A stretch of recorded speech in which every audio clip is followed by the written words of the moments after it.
Sri Laghu Bhagavatamrta Part 1 Sri Krishnamrta The Nectar of Sri Krishna Chapter 1 Svayam Rupa Vilasa Svatansavasa P. Rakasa Laksana Bhagavat Tattva Nayarupana The Svayam Rupa, Vilasa, Svarnsa, and Avasa forms of the Lord. Text 1 I offer my respectful obeisances to Sri Krishna, who is glorified in the following verses of Srimad Bhagavatam 10.87, 46 and 11.5, 32. I offer my respectful obeisances to Sri Krishna, the omniscient Supreme Personality of Godhead who, in order to liberate the conditioned souls from the cycle of repeated birth and death, appears in the material world in the forms of his innumerable incarnations. Text 2 In the age of Kali, intelligent persons perform congregational chanting to worship the incarnation of Godhead who constantly sings the name of Krishna. Although his complexion is not blackish, he is Krishna himself. He is accompanied by his associates, servants, weapons and confidential companions. Text 3 May the honey-sweet flute music that flows from Lord Mukunda's lotus mouth fill me with bliss. Text 4 Glory to the Hare Krishna Maha Mantra, the Lord's name spoken by Sri Chaitanya's mouth, which drown the world in pure love. Text 5 O Sri Brihad Bhagavatamrtam, manifested by the lotus words of my master. This book is a summary. Text 6 This book will describe two kinds of nectar. The nectar of Sri Krishna, and the nectar of his devotees. First will be the nectar of Krishna, nectar relished by the Lord's friends. Texts 7 and 8 Because the Vedic revelation is the best of all evidence, I will base my arguments on it and not on material logic. The best of sages accepts the Vedic revelation as the best evidence, for he said, Vedanta Stitra 1.1.3, the Supreme is understood from the Vedic revelation. Text 9 with the words, Vedanta Sutra 2.1. 11. The Supreme cannot be understood by material logic. He directly criticized material logic. Text 10 To prove that the Supreme Lord, Sri Krishna, is the best of they who are worthy of worship, his forms will be described here, one after another. Text 11 In his abodes beyond the worlds of matter, the Supreme Lord is manifest in three kinds of forms. 1. Svayarn Rupa, 2. Tadekatmo Rupa, and 3. Avasa Rupa. Text 12 The Svath Rupa is said to be the original form, not manifested from any other. Text 13 It is described in Brahma Samhita 5.1. Krishna, who is known as Govinda, is the supreme controller. He has an eternal, blissful, spiritual body. He is the origin of all. He has no other origin, for he is the prime cause of all causes. Text 14 The Svayatan Rupa is not different from his original form. In the Tadekatma Rupa the Lord's form and other features are different from his original form. The Tadekatma Rupa forms are divided into two types. 1. Vilasa Rupa and 2. Svatansa Rupa. Texts 15 and 16 When the Lord displays numerous forms with different features by his inconceivable potency, such forms are called Vilasa Vigrahas. In this way from Lord Govinda is manifest Lord Narayana, the master of the spiritual sky, and from Lord Narayana is manifest Lord Vasudeva. Text 17 These forms manifest other forms that have lesser power, and are called Svatansa Rupas. The forms headed by Lord Sankarsana and the forms headed by Lord Matsya, each manifest in his own abode, are examples of these forms. Texts 18 and 19 Exalted individual souls, Jivas, into whom Lord Janardana enters with a portion of his knowledge potency and other potencies, are called Avasas. Sisa, Narada, and the four Kumaras are examples of them in Vaikuntha. They were seen by Akrira, as described in the 10th canto. Text 20 Prakasa Rupas are the same form manifest in many places. Texts 21 and 22 If numerous forms, all equal in their features, are displayed simultaneously, such forms are called Prakasa Vigrahas of the Lord. Lord Krishna's did this in the many palaces of Dvaraka. This will be proved when Srimad Bhagavatam 10.69. 2 is quoted here. Text 23 Sometimes, without abandoning his Krishna form, Lord Krishna manifests a Farm form.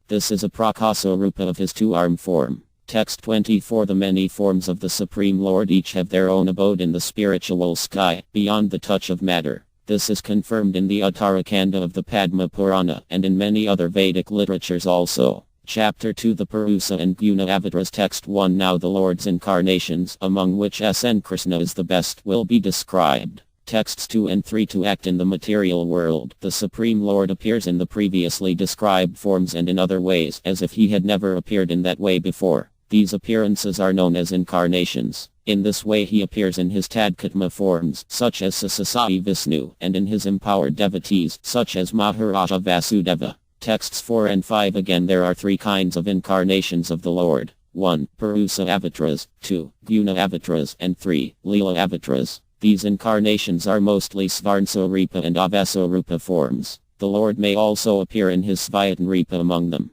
Text 6. Now the Purusa avatars will be described. In Vishnu Purana, 6.8. 59, it is said, I offer my respectful obeisances to the eternal, unchanging Purusa Avatara, who has a great variety of transcendental qualities, who seems to be impure although he is supremely pure, who appears in many forms, who is full of transcendental knowledge, and who is the origin of all transcendental powers and opulences. Sridhara Swami notes that the phrase Tasyeva Anu means after the Supreme Controller is described. Texts 7 and 8. Here is an explanation. He who is expanded from the Supreme Personality of Godhead, who although he seems to be part of the manifested and unmanifested material modes, in truth only observes them, and who is the source of many incarnations of Godhead, the Shruti Sastras describe as the Purusa Avatara. For example, Srimad Bhagavatam explains, 2.6. 40. Nikaranarnavasai Vishnu is the first incarnation of the Supreme Lord.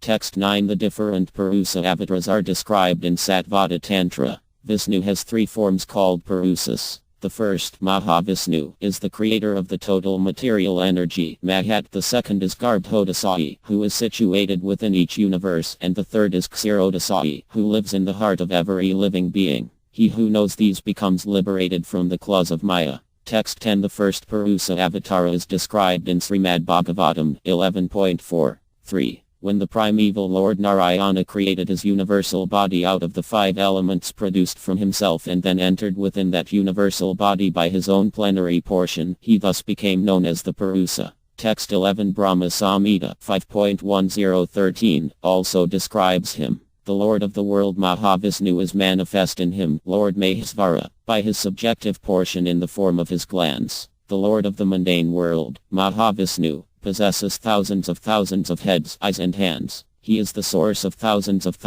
avatars in his thousands of subjective portions. He is the creator of thousands of individual souls. The same Mahavishnu is spoken of by the name of Narayana in this mundane world. From that eternal person has sprung the vast expanse of water of the spiritual causal ocean. The subjective portion of Sankarsana who abides in Paravyoma, the above Supreme Purusa with thousands of subjective portions, reposes in the state of divine sleep, Yoga Nidra, in the waters of the spiritual causal ocean. The spiritual seeds of Sankarsana existing in the pores of skin of Mahavishnu are born as so many golden sperms. These sperms are covered with five great elements. Text 12. In this passage the word linga means Psi 168 different from the original form, Svayatanrupa, of the Lord. Text 13. Brahma Samhita 5.14 then describes the second Purusa Avatara. The same Mahavishnu entered into each universe as his own separate subjective portions. Text 14. That the Lord expands as Lord Pradyumna and thus becomes the origin of Garbhodakasai Vishnu is confirmed in the Narayana Upakhya of the Mokshadrama. As Garbhodakasai Vishnu, lotus-naveled Lord Pradyumna is the father of Lord Anrada. Text 15. The third Purusa Avatara is described in Srimad Bhagavatam 2.28. Others conceive of the personality of Godhead residing within the body in the region of the heart and measuring only 8 inches, with 4 hands carrying a lotus, a wheel of a chariot, a conch shell and a club respectively. Text 16. From the Purusa Avatara Vishnu, Brahma, and Siva, who maintain, create, and destroy the material universe, are said to have come. Text 17. They are described in Srimad Bhagavatam 1.2. 23. The transcendental personality of Godhead is indirectly associated with the three modes of material nature, namely passion, goodness and ignorance, and just for the material world's creation, maintenance and destruction he accepts the three qualitative forms of Brahma, Vishnu and Siva. Of these three, all human beings can derive ultimate benefit from Vishnu, the form of the quality of goodness. Text 18. Explanation. As controllers of them they have a relationship with the material modes of nature. Only the one, Lord Vishnu, that is a Svatansa Avatara has no relation with the modes. Text 19. Brahma is the subtle Hiranyagarbha and the gross Virata. Brahma, who is born from the Lord's lotus navel, is manifest in order to enjoy and create. Thus he has two features. Text 24 Vara Brahma appears in order to create the material universe and perform other duties. Sometimes Lord Vishnu himself becomes Brahma and creates the universe. Text 21 Padma Purana explains, in some Mahakalpas a Jiva soul becomes Brahma by devotional service, and in other Mahakalpas Lord Mahavishnu himself becomes Brahma. Text 22 In a Mahakalpa where Lord Vishnu personally becomes the creator Brahma, he enters the material universe as Viraha Brahma and enjoys transcendental bliss. Thus the Kalpas are divided into those ruled by the Lord and those ruled by a Jiva. Text 23 When the scriptures say that the personality of Godhead becomes Brahma, some say that in general this means that the Lord personally appears, and others say this means the Lord appears as an Avanusa Avatara. Text 24 Brahma Samhita 5.49 explains, I adore the primeval Lord Govinda from whom the separated subjective portion Brahma receives his power for the regulation of the mundane world, just as the Supreme manifests some portion of his own light in all the effulgent gems that bear the names of Suryakanta, etc. Text 25 Brahma is generally born from Garbhodakasai Vishnu's lotus navel, although the scriptures explain that sometimes he is born from water, fire, wind, or another element. Text 26 Siva appears in 11 forms and 8 forms. Generally he has 10 arms and 5 heads, with 3 eyes on each head. Text 27 The scriptures explain that, as Brahma is, so Siva is sometimes a Jiva soul and sometimes an Atansa avatar like Lord Sisa. Text 28 Because he is an incarnation of the personality of Godhead, he is generally beyond the modes of material nature. However, because he is touched by the mode of ignorance, he is thought to be affected by it. This is described in Srimad Bhagavatam 10.88. 3. Lord Siva is always associated with the 3 modes of nature. Text 29 He is described in Brahma Samhita 5.45. Just as milk is transformed into curd by the action of acids, but yet the effect curd is neither the same as nor different from its cause, viz. Milk, so I adore the primeval Lord Govinda of whom the state of Sambhu is a transformation for the performance of the work of destruction. Text 30 Sometimes he is born from Brahma's forehead and other times from Vishnu's forehead. At the Kalpa's end he is born from Lord Sankarsana as the fire of time. Text 31 Siva's form named Sade Siva, who is a direct expansion of the personality of Godhead, is the cause of all causes, is free from the slightest scent of the mode of ignorance, and resides in Sivaloka, is described in the Vayu Purana and other scriptures. Text 32 He, the original form of Lord Siva, is described in Brahma Samhita 5.8. Ramadevi, the spiritual,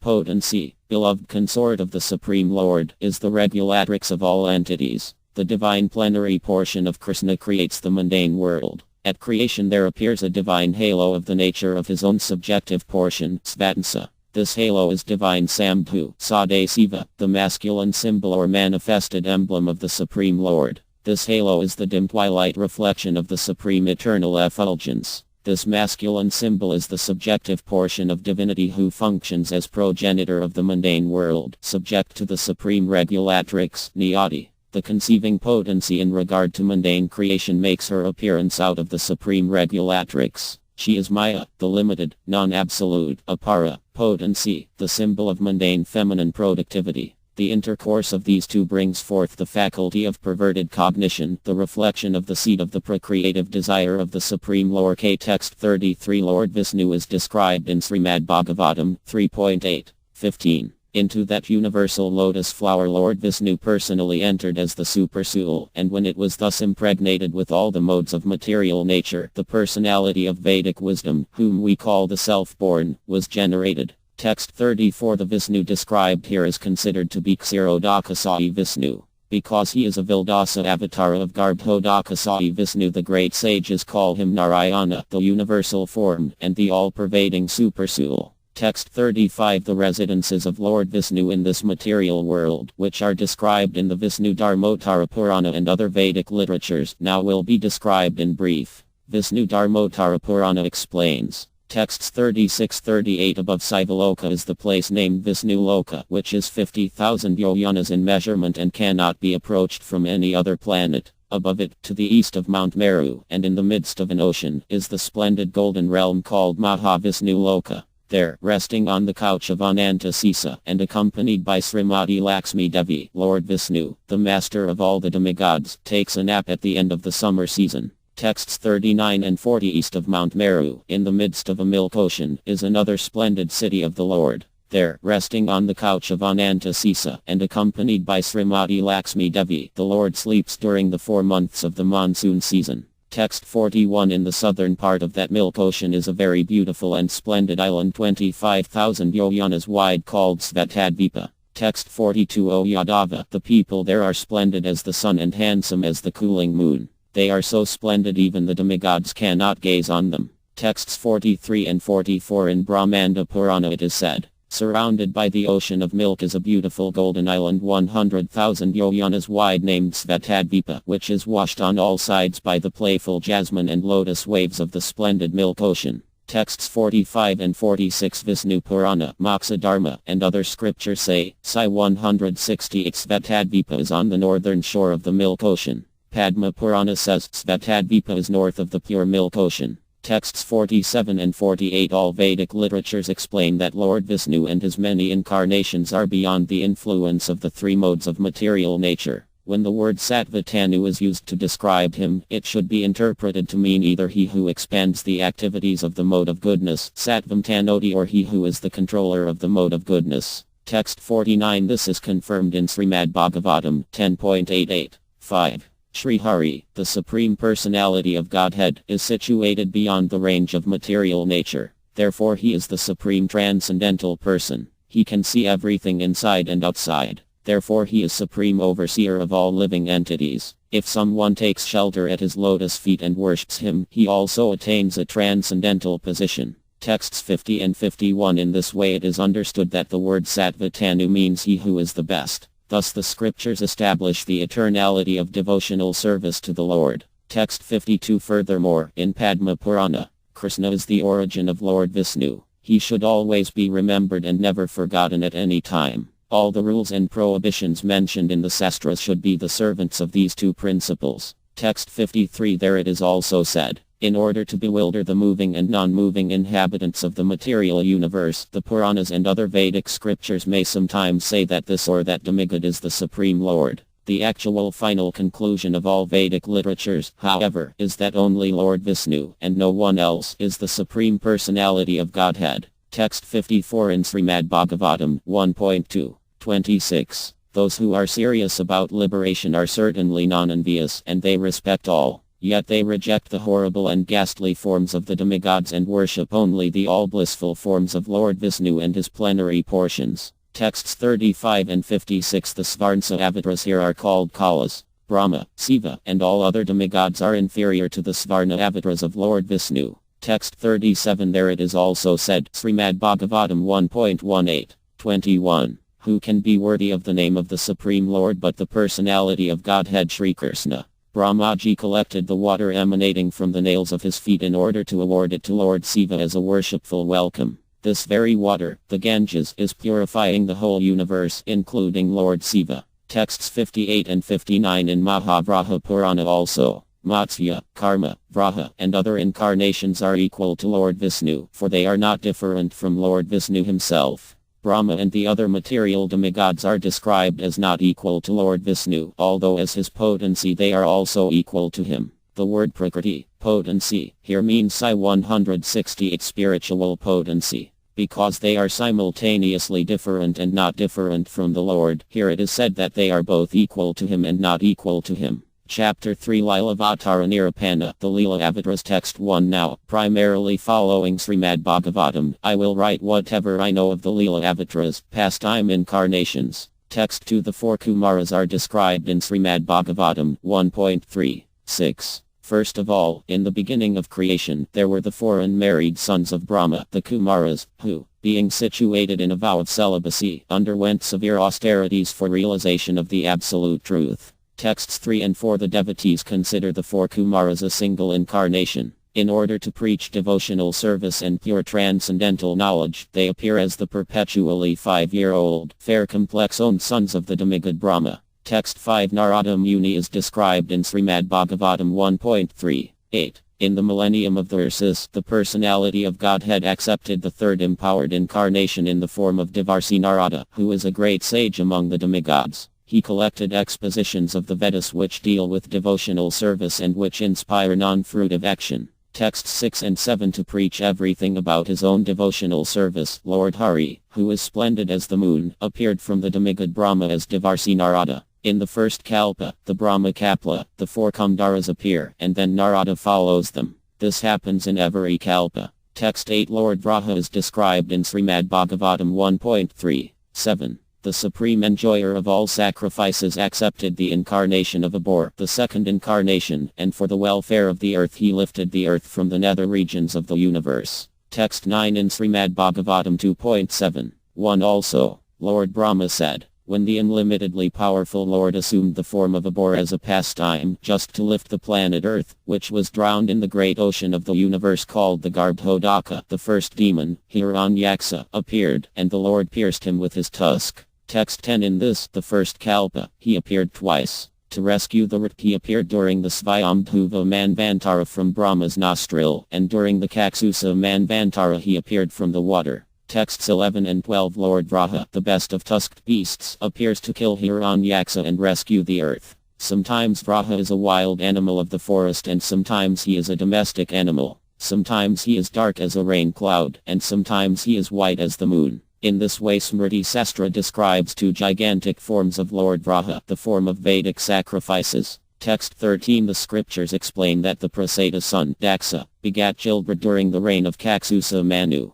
It was then that Hiranyaksa was born. Text 14 in Srimad Bhagavatam 4.30.49. His previous body had been destroyed, but he, the same Daksa, inspired by the supreme will, created all the desired living entities in the Kaksusa Manvantara. Text 15 in King Uttanapada's dynasty, Didi was the daughter of the Praseda son, Daksa. Didi's son was Hiranyaksa. Text 16 in the beginning of the Kalpa no one had been born yet, even from Manu. Where, then, was the Praseda son, Daksa? Where was Didi? Where was Didi's son? Text 17 in answer to Vidura's question, Maitreya Muni described Lord Vraha's pastimes at two different times as if they had happened at the same time. Text 18 Because of a sage's curse to Manu a cosmic devastation occurred in the middle of Manu's reign. This is described in a Purana. Note, the scripture here is Matsya Purana. Text 19 In another scripture it is said that, caused by the lotus-naveled Lord's pastimes, this cosmic devastation unexpectedly occurred in Kaksusa Manu's reign.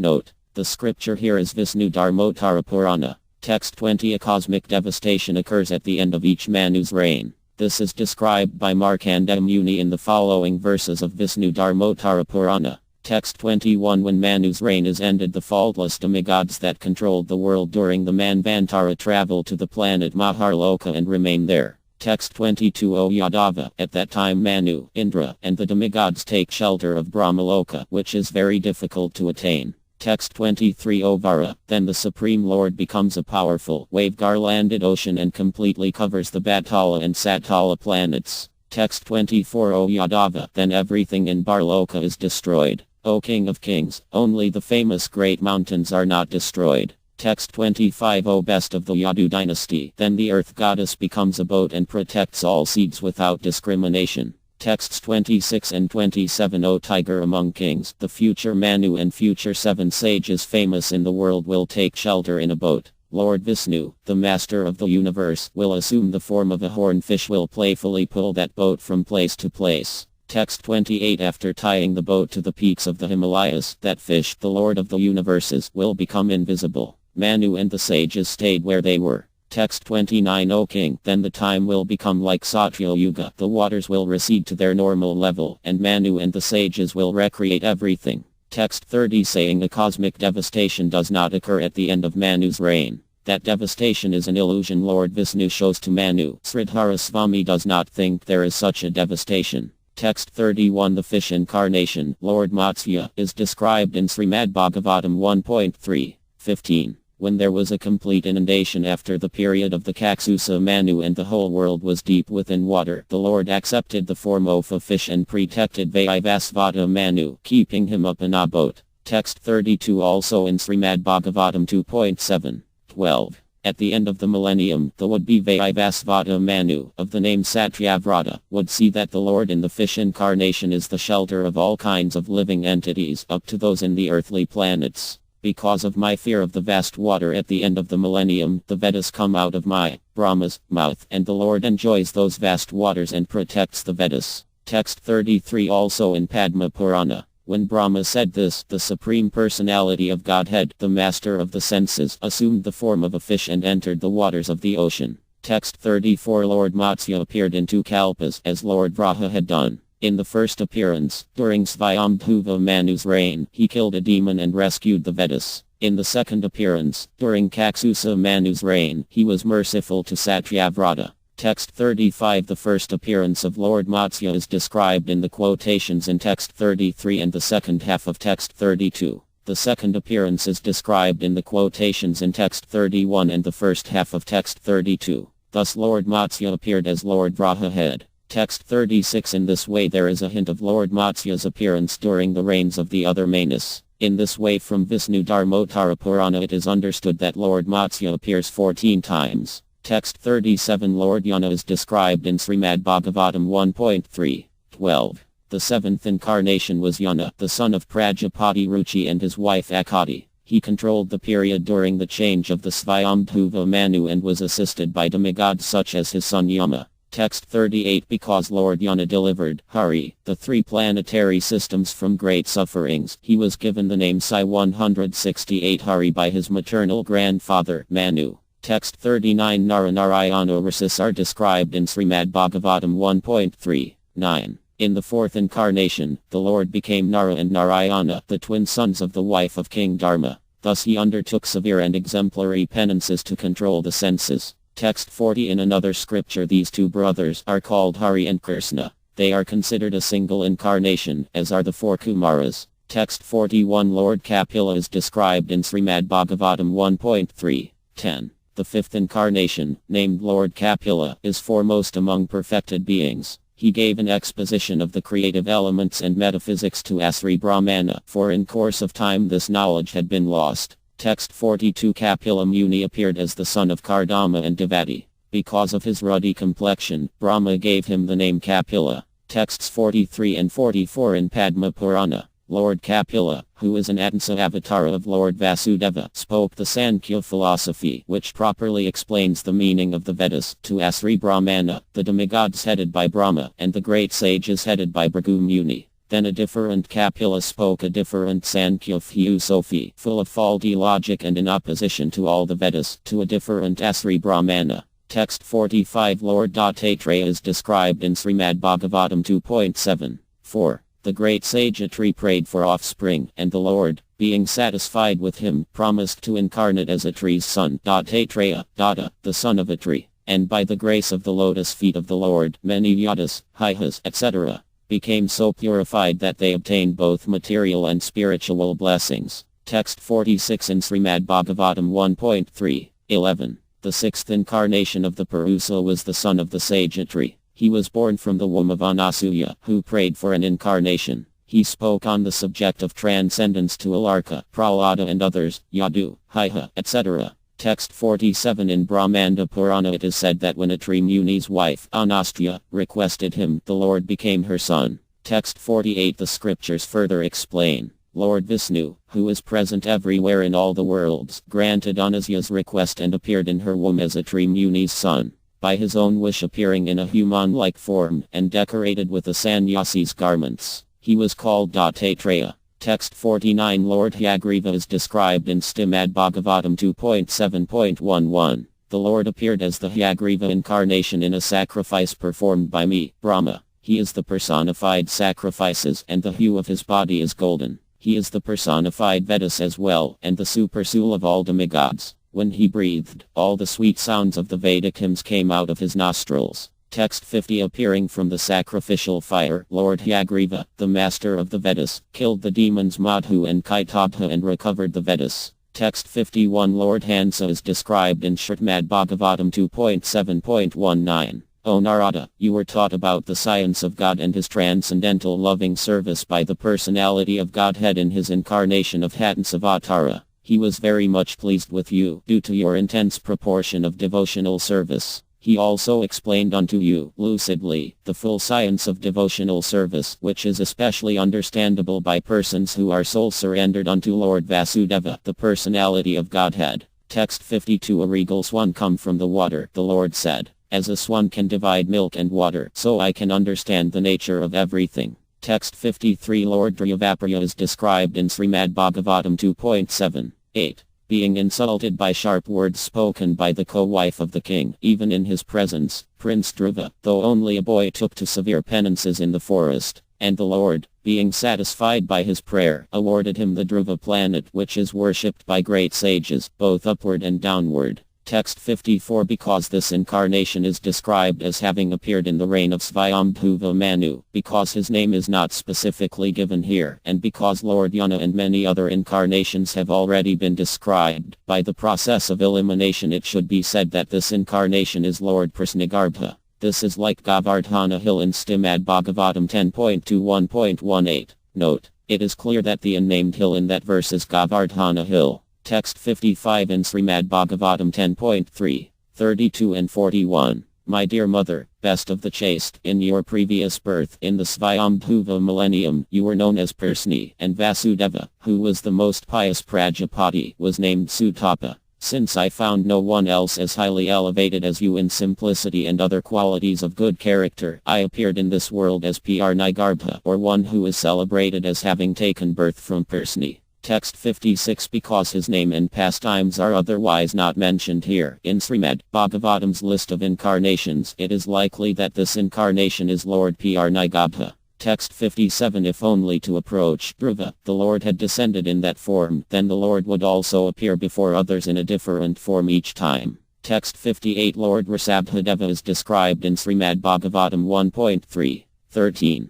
The eighth incarnation was King Risabha, son of King Nabi, and his wife Marudevi. In this incarnation the Lord showed the path of perfection, which is followed by those who have fully controlled their senses and who are honored by all orders of life. Text 59. The fair complex-owned Lord appeared to teach the duties of the renounced order. Because he was supremely virtuous, he was famous as Risabha, the best. Text 60. Maharaja Prithu is described in Srimad Bhagavatam 1.3.14. O Brahmanas, in the ninth incarnation, the Lord, prayed for by sages, accepted the body of a king, Prithu, who cultivated the land to yield various produces, and for that reason the earth was beautiful and attractive. Text 61. When the sages massaged Vena's right arm, from it the Supreme Lord appeared as the great King Prithu, who was splendid as pure gold. Text 62. These 13 Leela avatars, from the 4 Kumaras to Maharaja Prithu, all appeared during the reign of the first Swayambhuva Manu. Lord Vraha and Lord Matsya, however, appeared again during the reign of Kaksusa Manu. Text 63. Lord Nrsimha is described in Srimad Bhagavatam 1.3.18. In the 14th incarnation, the Lord appeared as Nrsimha and bifurcated the strong body of the atheist Hiranyakasipu with his nails, just as a carpenter pierces cane. Text 64. Sri Lakshmi Nrsimha and many other Vilasa avatars are described in the Smritis Astra. In the Padma Purana and other scriptures their different forms and pastimes are described. Text 65. Lord Nrsimha appeared before the churning of the milk ocean in the reign of the 6th Kaksusa Manu. He appeared before the appearance of Lord Ktrama in the reign of the 6th Manu. Text 66. Lord Karma is described in Srimad Bhagavatam 1.3.16. The 11th incarnation of the Lord took the form of a tortoise whose shell served as a pivot for the Mandarakala hill, which was being used as a churning rod by the theists and atheists of the universe. Text 67. In the Padma Purana it is said that on the demigod's request he lifted the earth. In another scripture also it is said that he appeared in the beginning of the Kalpa and lifted the earth. Text 68. Lord Dhanvantari and Mohini Devi are described in Srimad Bhagavatam 1.3.17. In the 12th incarnation, the Lord appeared as Dhanvantari, and in the 13th he lured the atheists by the charming beauty of a woman and gave nectar to the demigods to drink. Text 69. Dhanvantari. Lord Dhanvantari appeared twice, during the reigns of the 6th, Kaksusa, and 7th, Vaivasvata, Manus. Text 70. During the reign of the 6th Manu, dark complex-owned, two-armed Lord Dhanvantari, the original teacher of the Ayurveda, carrying pot of nectar in his two arms appeared from the churning of the milk ocean. During the reign of the 7th Manu, he appeared again, in the same form, as the Prince of Varanasi. Text 71 Sri Mohini to bewilder the demons and to please Lord Siva, the unconquerable personality of Godhead, twice appeared as Mohini Devi. Text 72 In this way, in the reign of the sixth, Kaksusa, Manu 4 avatars, beginning with Lord Nrsimha, are described. Text 73 Lord Vamana is described in Srimad Bhagavatam 1.3.19. In the 15th incarnation, the Lord assumed the form of a dwarf Brahmana, Vamana, and visited the arena of sacrifice arranged by Maharaja Bali. Although at heart he was willing to regain the kingdom of the 3 planetary systems, he simply asked for a donation of 3 steps of land. Text 74 Lord Vamana appeared 3 times in this kalpa. During the reign of the first, Svayambhuva, Manu, he visited the sacrifice performed by Vaskala, the king of the Danavas. Then, in the reign of Vaivasvata Manu, and visited the sacrifice performed by Dundhu. Then, in the 7th Katar Yuga of that man Vantara, he appeared as the son of Kasyapa and Aditi. In this way, to accept a donation, he appeared 3 times as Lord Trivikrama. Text 75 Lord Parasurama is described in Srimad Bhagavatam 1.3.20. In the 16th incarnation of the Godhead, the Lord, as Brahmapati, annihilated the administrative class, Kshatriyas, 21 times, being angry with them because of their rebellion against the Brahmanas, the intelligent class. Text 76 Fair complex-owned Lord Parasurama appeared as the son of Renuka Devi and Jamadagni. Some say he appeared during the 17th Katar Yuga, and others say he appeared during the 22nd Katar Yuga. Text 77 Lord Ramakandra is described in Srimad Bhagavatam 1.3.22. In the 18th incarnation, the Lord appeared as King Rama. In order to perform some pleasing work for the demigods, he exhibited superhuman powers by controlling the Indian Ocean and then killing the atheist King Ravana, who was on the other side of the sea. Text 78 Splendid as a new blade of durva grass and accompanied by Sumitra's 2 sons and by Bharata, he appeared in the Treta Yuga of the 24th Katar Yuga as the son of Kausalya and Dasaratha. Text 79 In his scripture the 3 avatars beginning with Laxmana are described. Bharata is dark as a rain cloud and Sumitra's 2 sons are splendid as gold. Text 80 In Padma Purana it is said that Bharata and Satrufna are incarnations of the Lords Conchal and Kakra. There it is also said that Laxmana is an incarnation of Lord Sisa. Text 81 Lord Vyasa is described in Srimad Bhagavatam 1.3.21. Thereafter, in the 17th incarnation of Godhead, Sri Vyasadeva appeared in the womb of Satyavati through Parasara Muni, and he divided the one Veda into several branches and sub-branches, seeing that the people in general were less intelligent. Text 82 Lord Krishna himself said, Of dividers of the Veda I am Dvaipyana. In Vishnu Purana and other scriptures he is also described in this way. Text 83 For example, Vishnu Purana 3.4.5 explains, Know that Krishna Dvaipyana Vyasa is Lord Narayana, who, other than the lotus-eyed Supreme Lord, could have written the Mahabharata. Text 84 In the scriptures it is said that Apantaratama Muni became Dvaipyana Vyasa. Is Vyasa a Jiva who attained Sayo Mukti, or is he an Arnsa avatara of Lord Vishnu? Some say he is an Avanusa avatara. Text 85 Lords Krishna and Balarama are described in Srimad Bhagavatam 1.3.23. In the 19th and 20th incarnations, the Lord advanted himself as Lord Balarama and Lord Krishna in the family of Varsni, the Yadu dynasty, and by so doing he removed the burden of the world. Text 86 Lord Balarama begotten by his father Vasudeva. Lord Balarama appeared in the wombs of 2 mothers.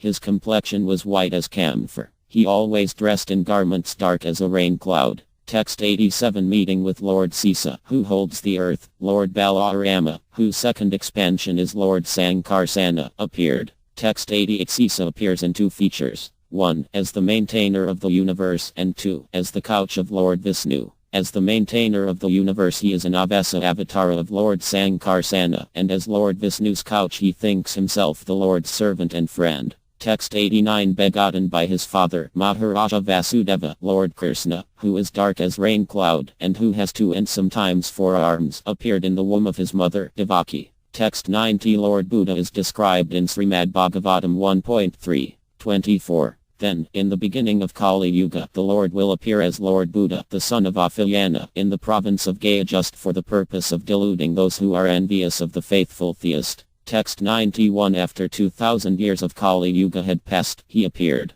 His complexion was the color of a patala flower, his head was shaven, and he had 2 arms. Text 92. When Sita Goswami spoke, Lord Buddha's appearance was in the future. Now his appearance in Dharmaranya is in the past. Text 93. Lord Kalki is described in Srimad Bhagavatam 1.3.25. Thereafter, at the conjunction of 2 yugas, the Lord of the creation will take his birth as the Kalki incarnation and become the son of Vishnu Yasa. At this time the rulers of the earth will have degenerated into plunderers. Text 94. In Padma Purana it is said that the same person who was Manu, Dasaratha, and Vasudeva will become Vishnu Yasa. Text 95. Lord Kalki's glory is eloquently described in Brahmanda Purana. Some say it is Lord Buddha who appears as Kalki in Kali Yuga after Kali Yuga. Text 96. Beginning with Lord Vamana, 8 of the avatars here described appeared in the reign of Vaivasvata Manu. These 25 avatars are called Kalpa avatars because for the most part they appear once in each Kalpa. Chapter 4. Manvantara Avatara Yogavatara Prabhava Vaibhavavatara Tatstana Nirupana. Description of the Manvantara avatars, Yuga avatars, Prabhava avatars, Vibhava avatars, and their abodes. Text 1. The Manvantara avatars, Lord Mukunda's incarnations that appear among the demigods to aid Indra and destroy Indra's enemies, are known as Manvantara avatars. Text 2. Lord Yana and the other Manvantara avatars may appropriately be called Kalpa avatars. Because they appear during the Manus reigns they are called Manvantara avatars. Text 3. The Manvantara avatars, beginning with Lord Yana and ending with Lord Brihadbanu, appear, one after another, in the reigns of the Manus beginning with Svayambhuva Manu. Text 4. Lord Yana in the reign of Svayambhuva, the first Manu. Lord Yana was already described in the previous chapter, so he will not be written of here. Text 5. Lord Vibhu in the reign of Svarachisa, the second Manu. He is described in Srimad Bhagavatam 8.1, 21-22. Vedasira was a very celebrated Rsi. From the womb of his wife, whose name was Dusita, came the avatara named Vibhu. Text 6. Vibhu remained a brahmachari and never married throughout his life. From him, 88,000 other saintly persons took lessons on self-control, austerity and similar behavior. Text 7. Lord Satyasena appeared during the reign of Uttama, the third Manu. Satyasena is described in Srimad Bhagavatam 8.1, 25-26. In this Manvantara, the Supreme Personality of Godhead appeared from the womb of Sanrita, who was the wife of Dharma, the demigod in charge of religion. The Lord was celebrated as Satyasena, and he appeared with other demigods, known as the Satyavratas. Text. Satyasena, along with his friend Satyajit, who was the king of heaven, Indra, killed all the untruthful, impious and misbehaved Yakshas, Rakshasas and ghostly living entities, who gave pains to other living beings. Text 9. Lord Hari, who appeared during the reign of Tamasa, the fourth Manu, is described in Srimad Bhagavatam 8.1, 30. Also in this Manvantara, the Supreme Lord, Vishnu, took birth from the womb of Hetarini, the wife of Hrimedha, and he was known as Hari. Hari saved his devotee Gajendra, the king of the elephants, from the mouth of a crocodile. Text 10. To become free from all that is undesirable, every morning the saintly devotees meditate on Lord Hari, who rescued Gajendra. Text 11. Lord Vaikuntha, who appeared in the reign of Rayavata, the fifth Manu, is described in Srimad Bhagavatam 8.5.45. From the combination of Subra and his wife, Vaikuntha, there appeared the Supreme Personality of Godhead, Vaikuntha, along with demigods who were his personal plenary expansions. Text 12. Just to please the goddess of fortune, the Supreme Personality of Godhead, Vaikuntha, at her request, created another Vaikuntha planet which is worshipped by everyone. Text 13. It is said he created the eternal, all-pervading Mahavaikuntha world above Satyaloka. Text 14. Lord Ajita, who appeared during the reign of Kaksusa, the sixth Manu, is described in Srimad Bhagavatam 8.5.9-10. In this sixth Manvantara millennium, Lord Vishnu, the master of the universe, appeared in his partial expansion. He was begotten by Varaha in the womb of his wife, Devasambhiti, and his name was Ajita. Text 15. By churning the ocean of milk, Ajita produced nectar for the demigods. In the form of a tortoise, he moved here and there, carrying on his back the great mountain known as Mandara. Text 16. Lord Vamana, who appeared during the reign of Vaivasvata, the seventh Manu, has already been described. The seven Manvantara avatars that will appear in the future, in the reigns of Savarni and the other Manus, will now be described. Text 17 Lord Sarvabhauma, who will appear during the reign of sovereignty, the eighth Manu, is described in Srimad Bhagavatam 8.13, 17. In the eighth Manvantara, the greatly powerful personality of Godhead Sarvabhauma will take birth. His father will be Devaguya, and his mother will be Sarasvati. He will take the kingdom away from Purandara, Lord Indra, and give it to Bali Maharaja. Text 18 Lord Risabha, who will appear in the reign of Daksa sovereignty, the ninth Manu, is described in Srimad Bhagavatam 8.13, 20. Risabhadeva, a partial incarnation of the Supreme Personality of Godhead, will take birth from his father, Ayusman, and his mother, Ambudhara. He will enable the Indra named Adbhuta to enjoy the opulence of the three worlds. Text 19 Lord Visvaksena, who will appear in the reign of Brahma sovereignty, the 10th Manu, is described in Srimad Bhagavatam 8.13,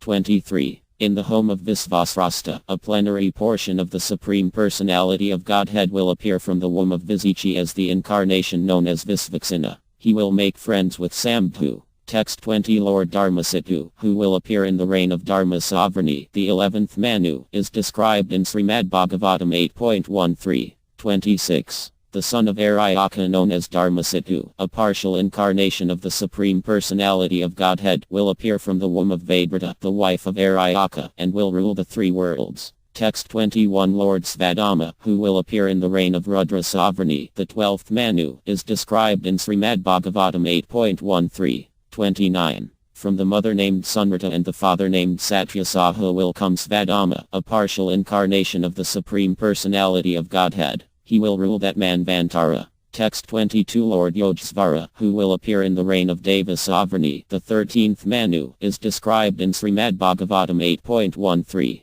32. The son of Devahadra known as Yogeshvara will appear as a partial incarnation of the Supreme Personality of Godhead. His mother's name will be Brihati. He will perform activities for the welfare of Divaspati. Text 23 Lord Brihadbanu, who will appear in the reign of Indra sovereignty, the 14th Manu, is described in Srimad Bhagavatam 8.13, 35. O King Pariksit, in the 14th Manvantara the Supreme Personality of Godhead will appear from the womb of Vitana, and his father's name will be Satrayana. This incarnation will be celebrated as Brihadbanu, and he will administer spiritual activities. Text 24 Because Lord Yana and Lord Vaimana were described before, 12 Manvantara avatars are listed here. In this way the description of Manvantara avatars is concluded. Texts 25 and 26 The Yuga avatars in Satya Yuga the incarnation is said by color and name to be White Lord Hari. In the Treta, Dvapara, and Kali Yugas the incarnations are red, blue, and black respectively. As for different kinds of worship the Manvantara avatars descend in Satya Yuga and other yugas, so, one after another, do the Yuga avatars. Text 27 In this way 24 Leela, Manvantara, and Yuga avatars have been described.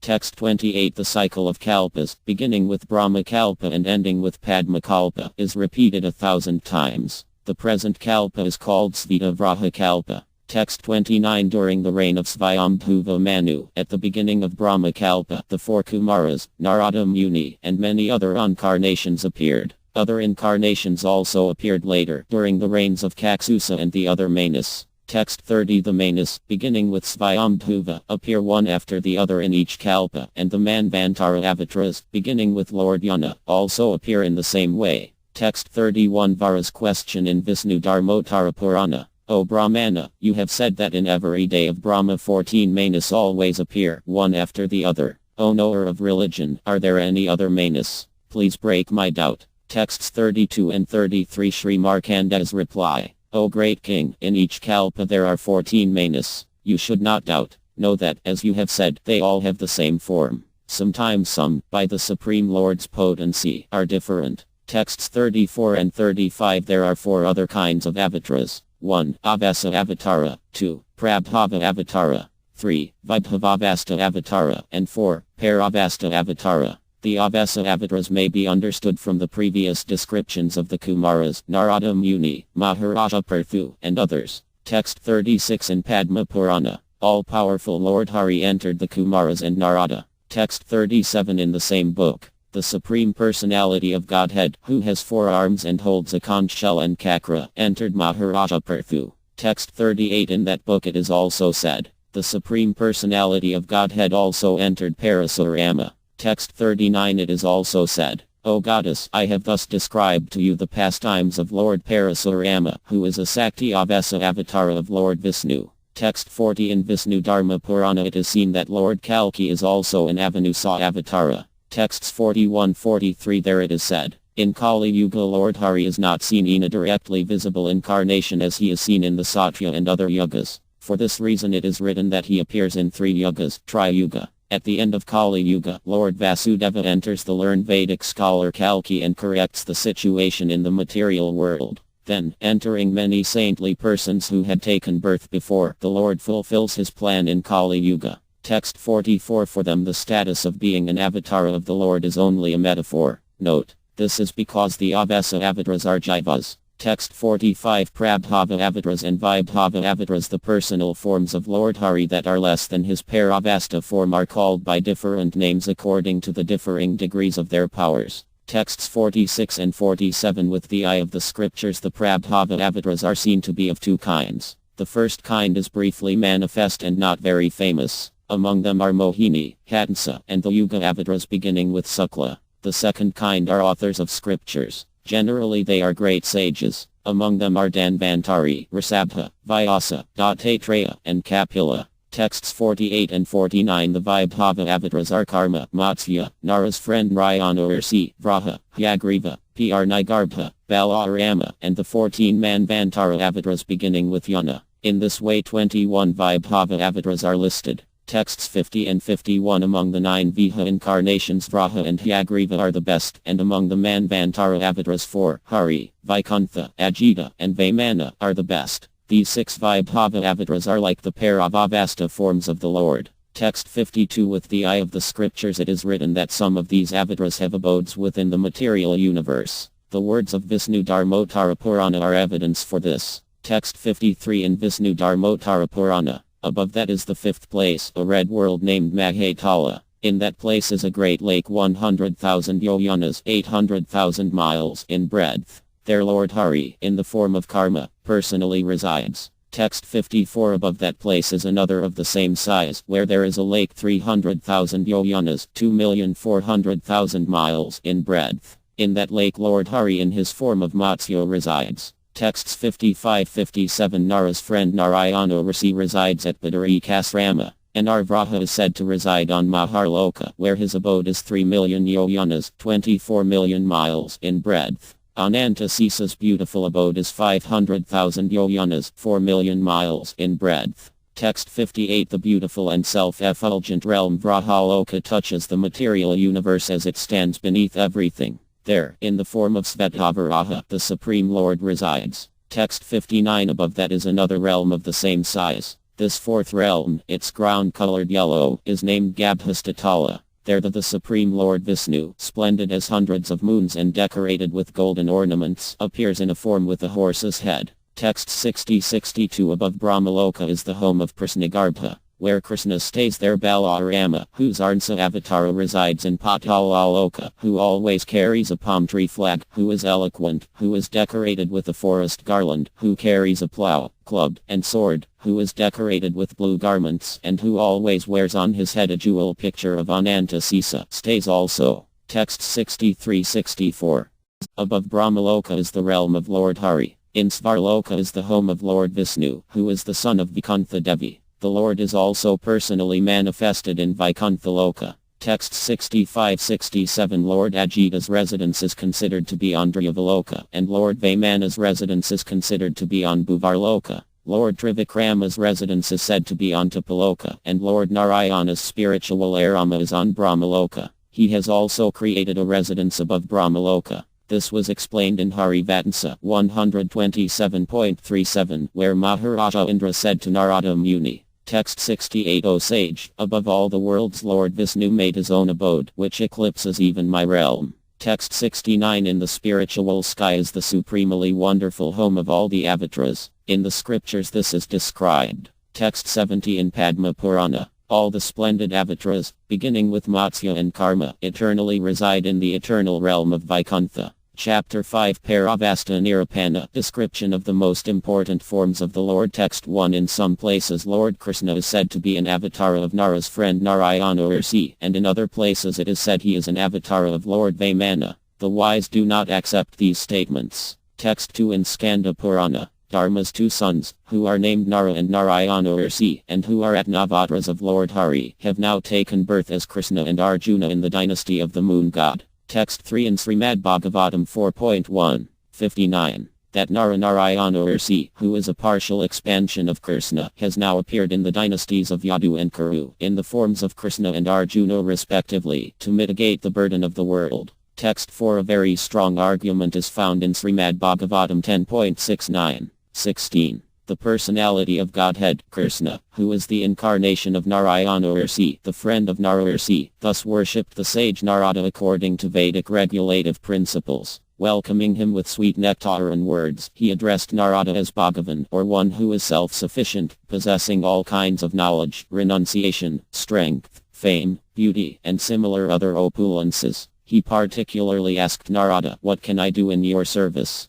Text 5 The following statement of Maharaja Indra in the Harivatna supports the idea that Krishna is an incarnation of Vamana. O sage Narada, the same Vishnu who was Vamana and to whom I gave a portion of the yanas, has now become this boy Krishna, on whom I now gaze with love. Text 6 and 7 Lord Krishna is not an incarnation of Narayana Ursi and Vamana because such a view is contradicted by scripture. Rather, it is said that they are Arnsa avatars of him and he is the Paravasta, the supreme form of the Lord. That Narayana Ursi is an Arnsa avatar of Lord Krishna is confirmed in Srimad Bhagavatam 1.3, 28. That Lord Vamana has the same status as seen in Harivatna. Texts 8 and 9 O best of the demigods, in ancient times, by performing austerities, Aditi worshipped Lord Vishnu. He was pleased with her and offered a benediction. She said, "O Lord, I desire a son like you." He replied, "No one in the world is equal to me. Therefore, as an Atnsa avatara, I will personally become your son."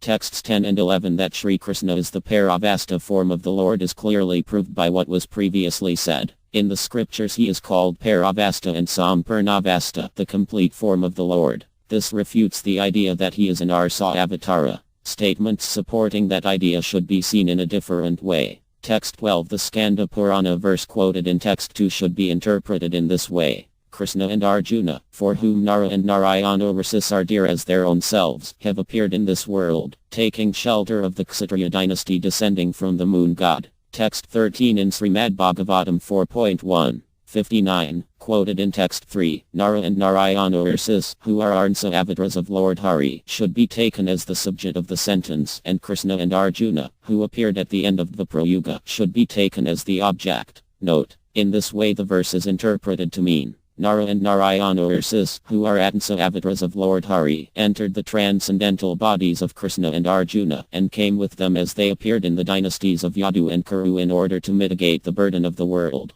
Text 14 The quote from the 10th canto of Srimad Bhagavatam 10.69, 16, quoted in text 4, should be understood in this way. Lord Krishna, who because he taught the Vedic knowledge to Brahma at the beginning of the universe is called Sai 168 Purana Ursi, the eldest sage, is the shelter of the three Purusa avatars. When he associated with the human beings in Martyaloka, he imitated their nature, and in that context he worshipped Narada Muni. Even though his Arnsa avatara, Narayana Ursi, is Narada's guru, in his Kshatriya pastimes Lord Krishna worshipped Narada Muni. Text 15 The quote from Harivatna, text 5, describing Lord Krishna as an incarnation of Vamana, is explained in this way. Indra spoke these words out of envy and ignorance. In no circumstance is Lord Krishna the avatar of any other form of the Lord. Text 16 Now the most important forms of the Lord, Paravasta avatara, will be described. Padma Purana explains, in Lord Nrsimha, Ramakandra, and Krishna the six transcendental opulences are perfect and complete.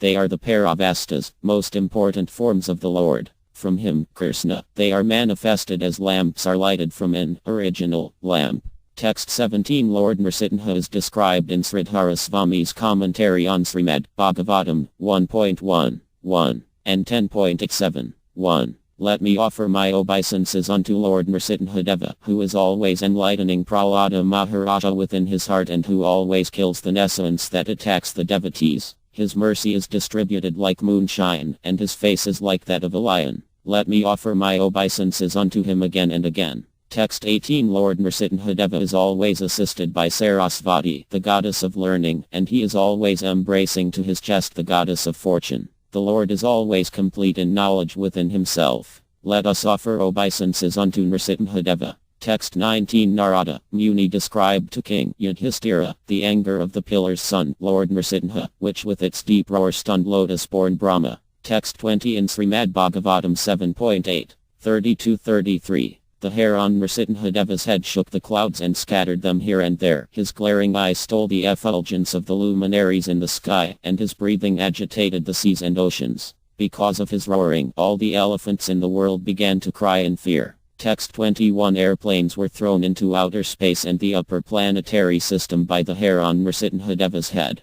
Because of the pressure of the Lord's lotus feet, the earth appeared to slip from its position, and all the hills and mountains sprang up due to his intolerable force. Because of the Lord's bodily effulgence, both the sky and all directions diminished in their natural illumination. Text 22. Radharaswami also explains in his commentary on Srimad Bhagavatam 7.9. 1. Although very ferocious, the lioness is very kind to her cubs. Similarly, although very ferocious to non-devotees like Hiranyakasipu, Lord Nrsimhadeva is very, very soft and kind to devotees like Prahlada Maharaja.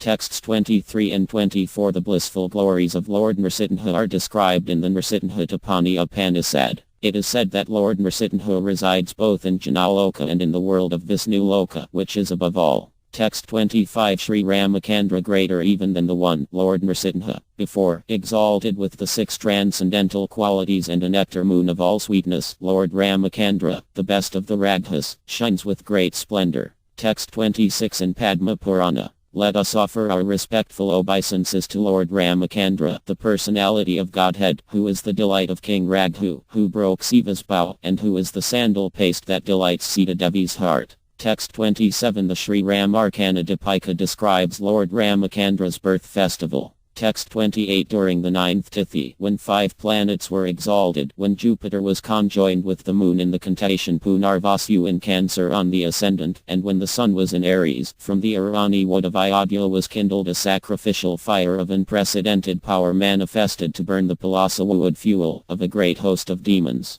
Text 29 in Srimad Bhagavatam 11.5. 34. O Mahapurusa, I worship your lotus feet. You gave up great regal opulence, which is most difficult to renounce and is hankered after by even the great demigods. Being the most faithful follower of the path of religion, you thus left for the forest in obedience to your father's words. You chased after the mystic deer Marika, which your dear Sita desired to get. Text 30 in Srimad Bhagavatam 9.11. 2021. Lord Ramacandra's reputation for having killed Ravana with showers of arrows at the request of the demigods and for having built a bridge over the ocean does not constitute the factual glory of the Supreme Personality of Godhead Lord Ramacandra, whose spiritual body is always engaged in various pastimes. Lord Ramacandra has no equal or superior, and therefore he had no need to take help from the monkeys to gain victory over Ravana. Text 31 Lord Ramacandra's spotless name and fame, which vanquish all sinful reactions, are celebrated in all directions, like the ornamental cloth of the victorious elephant that conquers all directions. Great saintly persons like Markandarasi still glorify his characteristics in the assemblies of great emperors like Maharaja Yudhishthira. Similarly, all the saintly kings and all the demigods, including Lord Siva and Lord Brahma, worship the Lord by bowing down with their helmets. Let me offer my obeisances unto his lotus feet. Texts 30-33 in the verse from Srimad Bhagavatam quoted in text 30. The word Atta means manifested, and the word Sai 168 Lilatanu means spiritual body is always engaged in various pastimes. The compound word Adhika Samya Vimuktadama means he who has no equal or superior. The word Samya means equality and it is grammatically analyzed as a Svartsya Pratya. Sai 168 Vimukta means without, and Adhika and Sama mean superior and equal. In the verse quoted in text 31, the word Nakapala means the heavenly demigods, headed by Maharaja Indra, and word Vasupala means the earthly kings. Texts 34-36 in the Vishnu Dharmotara Purana it is said that Lord Ramakandra, Laxmana, and the others are incarnations of the forms of the Lord that begin with Lord Vasudeva. In the Padma Purana, however, it is said that Lord Ramakandra is Lord Narayana, and Laxmana and the others are Anantasiga, and the Lords Kakra and Kanj respectively. In the Smriti Sastra it is said that Lord Ramakandra resides in Madhya Desa in the city of Ayodhyapura.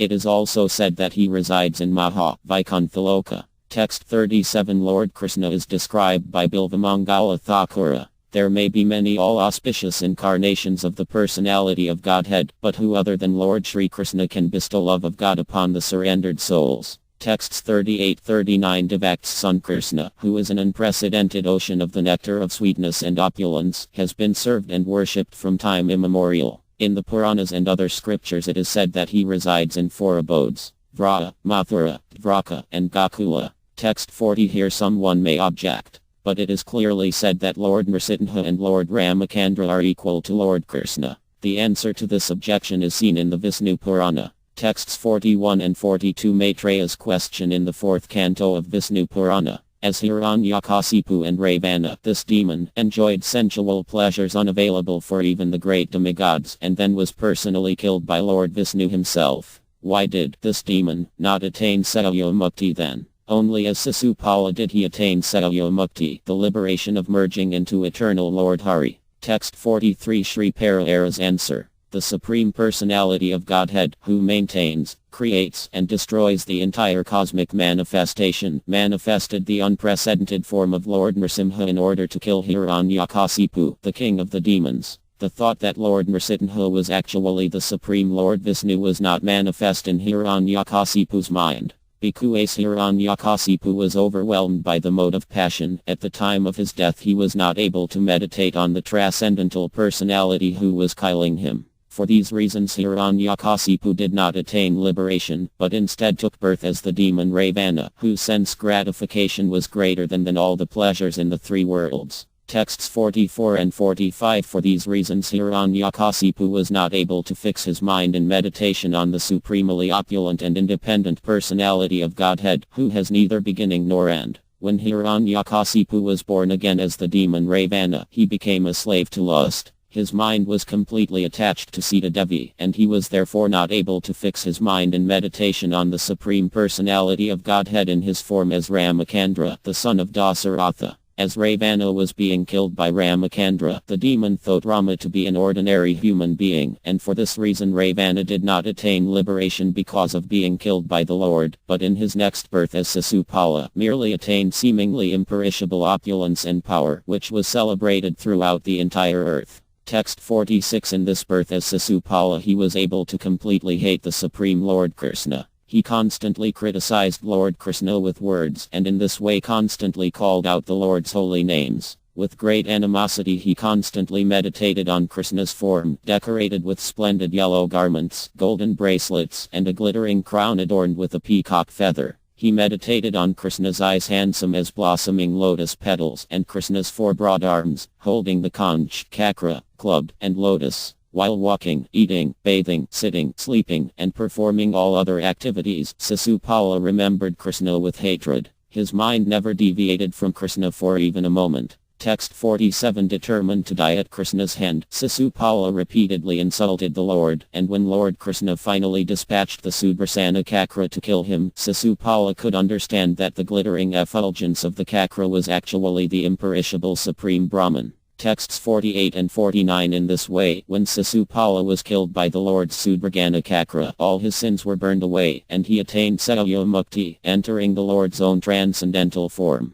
O Maitreya, I have thus explained the entire situation to you. He is certainly the Supreme Personality of Godhead. If, when he is spoken of and remembered in a spirit of hatred, he gives a result difficult for the demigods, demons and all others to attain, then what kind of result does he give to they who love him and serve him with devotion? Texts 50 and 51 In this passage Parasara did not mention the Lord's 2 associates that took birth 3 times in the world. These 2 associates are not thought to take birth in every kalpa, for then they would fall down in every kalpa. That is not an acceptable idea. Texts 50-55 Parasara Muni's prose answer to Maitreya is now summarized in verse. Hiranyakasipu could not understand that the wonderful form of Lord Nrsimha displayed by Lord Hari was actually Lord Vishnu. Hiranyakasipu was pious. He was sure that Lord Nrsimha was very extraordinary, but because he was overcome with passion he could not fix his mind on him. Because he was personally killed by the Lord, Hiranyakasipu attained extraordinary and rarely achieved sense gratification and opulence in his next birth as Ravana.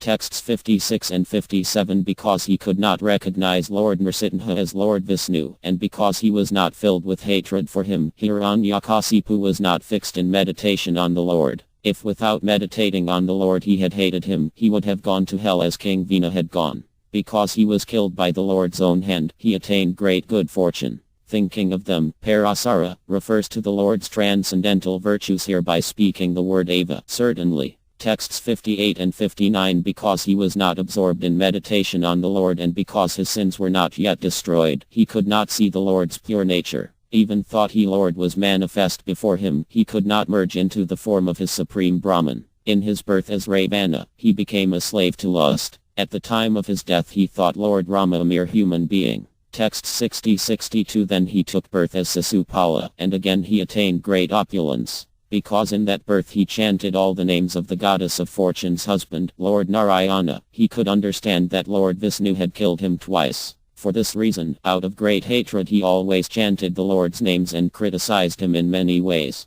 Texts 63 and 64 Gazing at the Lord's form, he became convinced that this was Lord Vishnu. Always and everywhere he remembered the Lord as he always chanted his names. In this way the great flood of sins born from his hatred of the Lord became burned up. When the Lord threw his chakra at the end, its splendor destroyed his demonic nature and purified his vision. Then he saw that the splendid supreme Brahman had a human-like form. Then the chakra destroyed his demon's body and he merged into the supreme Brahman. Text 65 Considering his explanation that this demon attained liberation from the pastimes of child, Krishna, but when he was in the form of Kalanemi or other forms did not attain liberation from the Lord's activities in other circumstances, Parasara said, Text 49, Yarhai Bhagavan, Krishna is certainly the Supreme Personality of Godhead. Text 66 and 67 In this way it is established that Lord Krishna is the Supreme Personality of Godhead. He at once attracts the hearts of both they who love him and they who hate him.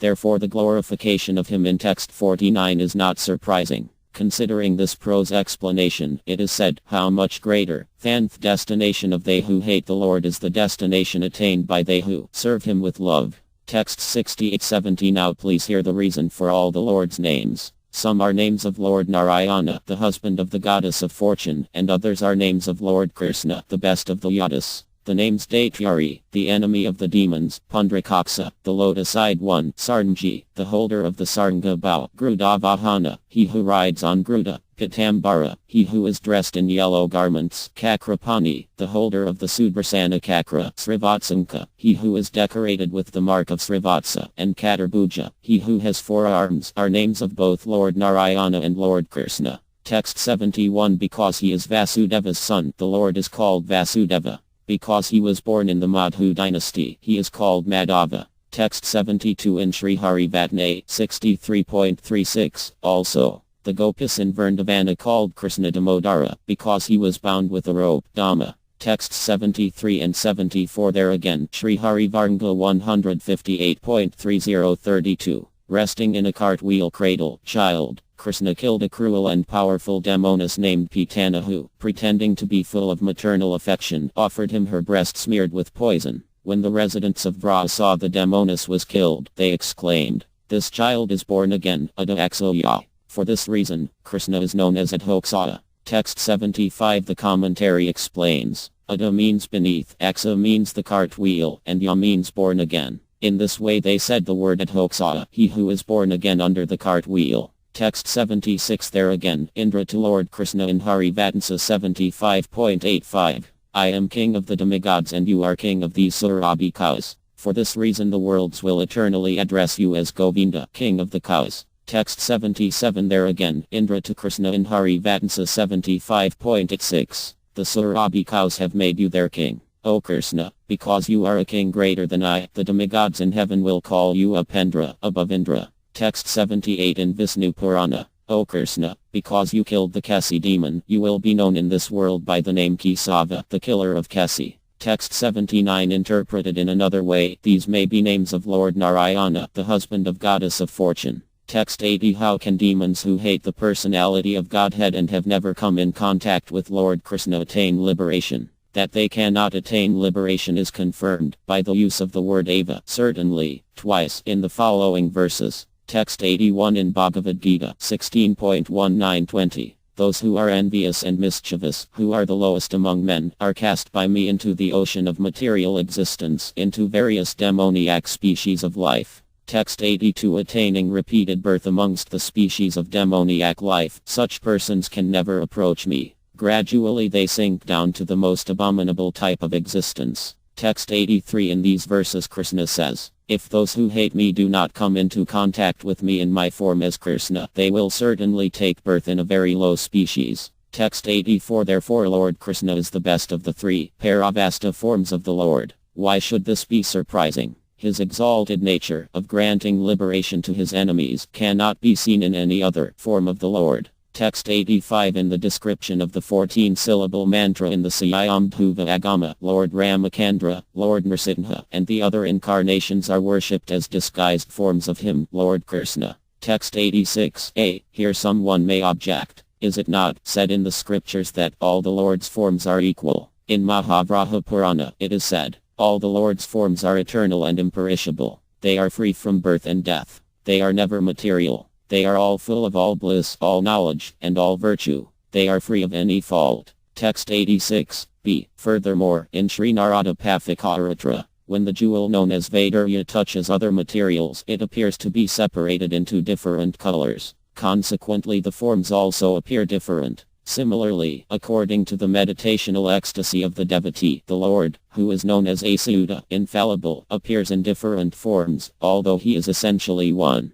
Therefore, why do you say there is a hierarchy of the Lord's forms? Text 87. In answer, it may be said, because he is the Supreme Lord, all his forms are perfect and complete. Still, he does not show all his potencies in his forms. Text 88 when a small measure of his potencies is manifest, his form is called Atmasavatara. When by his wish many different potencies are manifest, his form is called Purna Avatara. Text 89 opulence, sweetness, mercy, and strength are prominent among his many potencies. Text 90 the different forms of the Supreme Lord are considered more or less complete according to the extent to which his various potencies are manifest or not manifest. Texts 91 and 92 a small lamp and a great fire are equally effective in burning a house or something else, but only the great fire brings relief from the sufferings of cold weather. In the same way, the more the Supreme Lord manifests his transcendental qualities, the more the devotees and living entities in general find relief from the cycle of birth and death.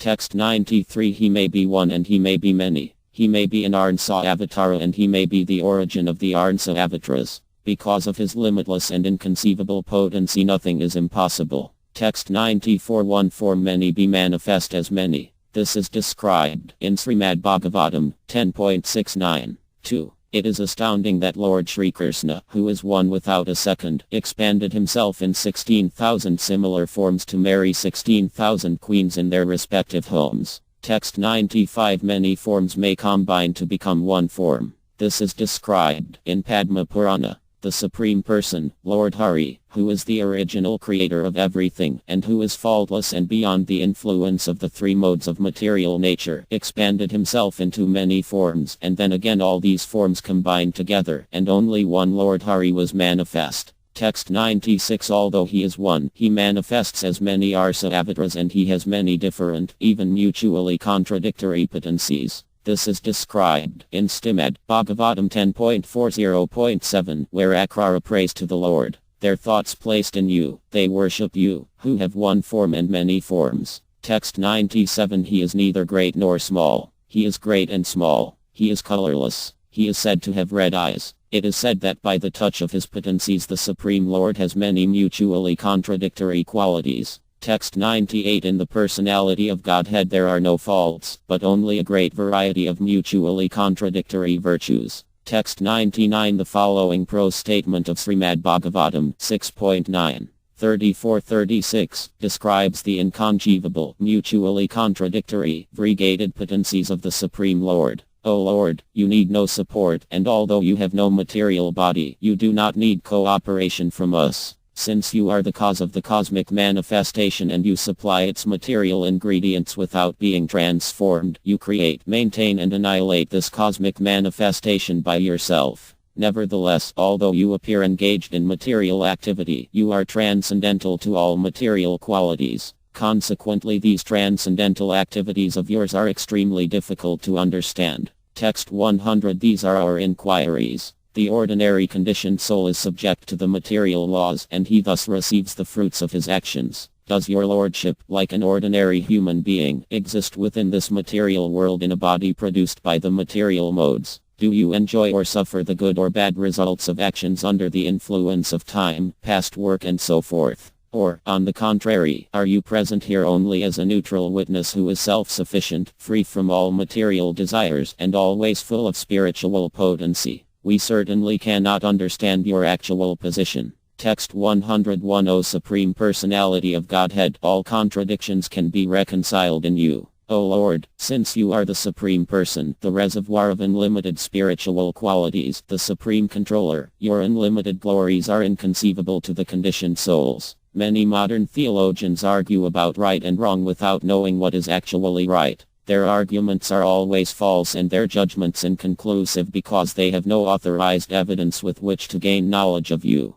Because their minds are agitated by scriptures containing false conclusions, they are unable to understand the truth concerning you. Furthermore, because of polluted eagerness to arrive at the right conclusion, their theories are incapable of revealing you, who are transcendental to their material conceptions. You are one without a second, and therefore in you contradictions like doing and not doing, happiness and distress, are not contradictory. Your potency is so great that it can do and undo anything as you like. With the help of that potency, what is impossible for you? Since there is no duality in your constitutional position, you can do everything by the influence of your energy. Text 102. O unchanging personality of Godhead, your activities, which you do without a material body, without resting on the earth or any other material planet, and without any outside help, are difficult to understand. Note: this is a paraphrase of the verse quoted in text 99. Text 103. In the verse quoted in text 100, the words Guna Visarga Padita Paratantrayana are explained in these words. The Lord's nature is revealed in the description of the battle between the demigods and demons. In that battle, Lord Vishnu fell and became dependent on the demigods, who are really dependent on him. His dependence was done out of kindness to them.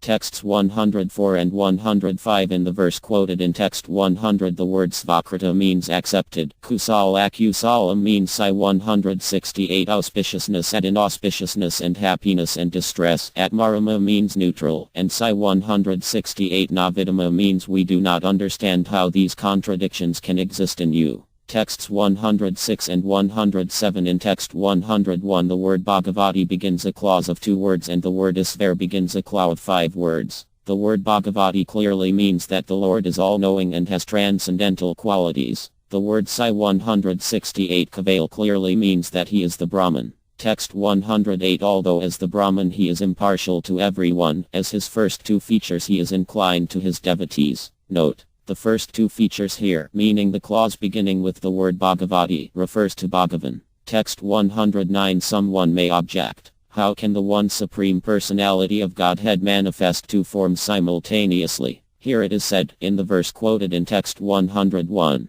O Supreme Lord, your unlimited glories are inconceivable to the conditioned souls. Modern theologians argue about right and wrong without knowing what is actually right. Their arguments are always false and their judgments inconclusive because they have no authorized evidence with which to gain knowledge of you. Because their minds are agitated by scriptures containing false conclusions, they are unable to understand the truth concerning you. Furthermore, because of polluted eagerness to arrive at the right conclusion, their theories are incapable of revealing you, who are transcendental to their material conception. Text 110. The Lord's inconceivable potency is described in text 101. With the help of that potency, what is impossible for you? Because many different mutually contradictory powers are present in it, the Lord's potency is considered inconceivable. Text 111 in Vedanta Sutra it is said, because he is the root from which the Vedic scriptures have come, the supreme truth may be understood by the revelation of scripture. In Skanda Purana it is said, inconceivable things cannot be understood by material logic. Inconceivable powers are sometimes present even in jewels and other ordinary material things. Text 112 without potency like this the Lord's supremacy is not complete. Without his being unfathomable his glory cannot be described.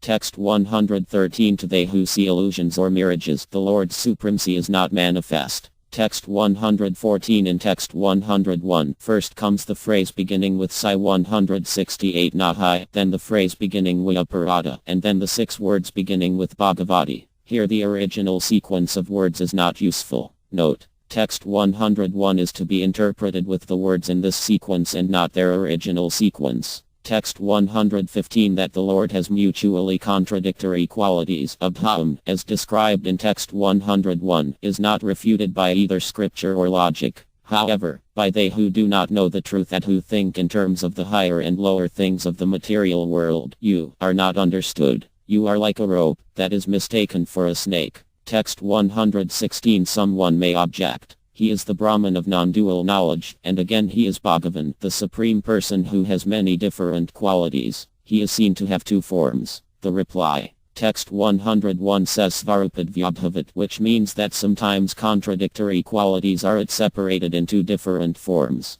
2 contradictory qualities may both be present in a single form of the Lord. Note. Here someone claims that contradictory qualities are not present together in one of the Lord's forms. He claims that one quality is present in one form and its opposite is present in another form of the Lord. This idea is refuted in text 101. Text 117 contradictions seen in the pastimes of the Lord's potencies are his inconceivable opulence. They decorate him. They are not defect. Text 118 a description of these mutually contradictory qualities is seen in Srimad Bhagavatam 3.4.10. My Lord, even the learned sages become disturbed in their intelligence when they see that your greatness engages in fruitive work although you are free from all desires, that you take birth although you are unborn, that you flee out of fear of the enemy and take shelter in a fort although you are the controller of invincible time, and that you enjoy householder life surrounded by many women although you enjoy in yourself.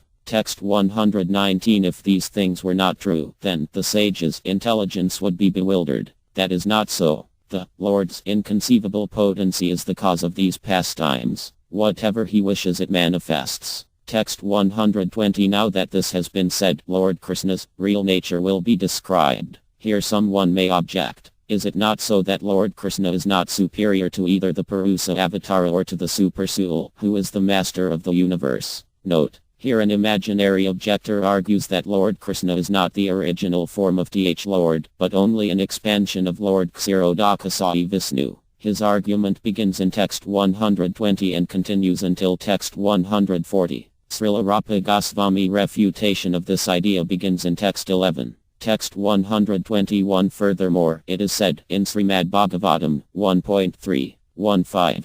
In the beginning of the creation, the Lord first expanded himself in the universal form of the Purusa incarnation and manifested all the ingredients for the material creation. And thus at first there was the creation of the 16 principles of material action. This was for the purpose of creating the material universe. Text 122 a part of the Purusa lies down within the water of the universe. From the navel lake of his body sprouts a lotus stem, and from the lotus flower atop this stem, Brahma, the master of all engineers in the universe, becomes manifest. Text 123 it is believed that all the universal planetary systems are situated on the extensive body of the Purusa, but he has nothing to do with the created material ingredients. His body is eternally in spiritual existence par excellence. Text 124 the devotees, with their perfect eyes, see the transcendental form of the Purusa who has thousands of legs, thighs, arms and faces all extraordinary. In that body there are thousands of heads, ears, eyes and noses. They are decorated with thousands of helmets and glowing earrings and are adorned with garlands. Text 125 this form, the second manifestation of the Purusa, is the source and indestructible seed of multifarious incarnations within the universe. From the particles and portions of this form, different living entities, like demigods, men and others, are created. Text 126 Explanation in Srimad Bhagavatam 1.3. 1. Quoted in text 121. The word Adau means before all the other avatars. Bhagavan means the Supreme Personality of Godhead. Mahad Adibi means beginning with the Mahat Tattva. Lakasisraksa means with a desire to create the material planets. Purusa means either the form of the Purusa Avatara or Sai 168 bearing the name Purusa. Rapa means a form of bliss and knowledge. And Yagrah means Sai 168 manifested. Text 127 Sambhita means properly or truthfully manifested with the desire to create the material planets. Sai 168 Sodasa Kalam means in whom are the 16 principles of material action.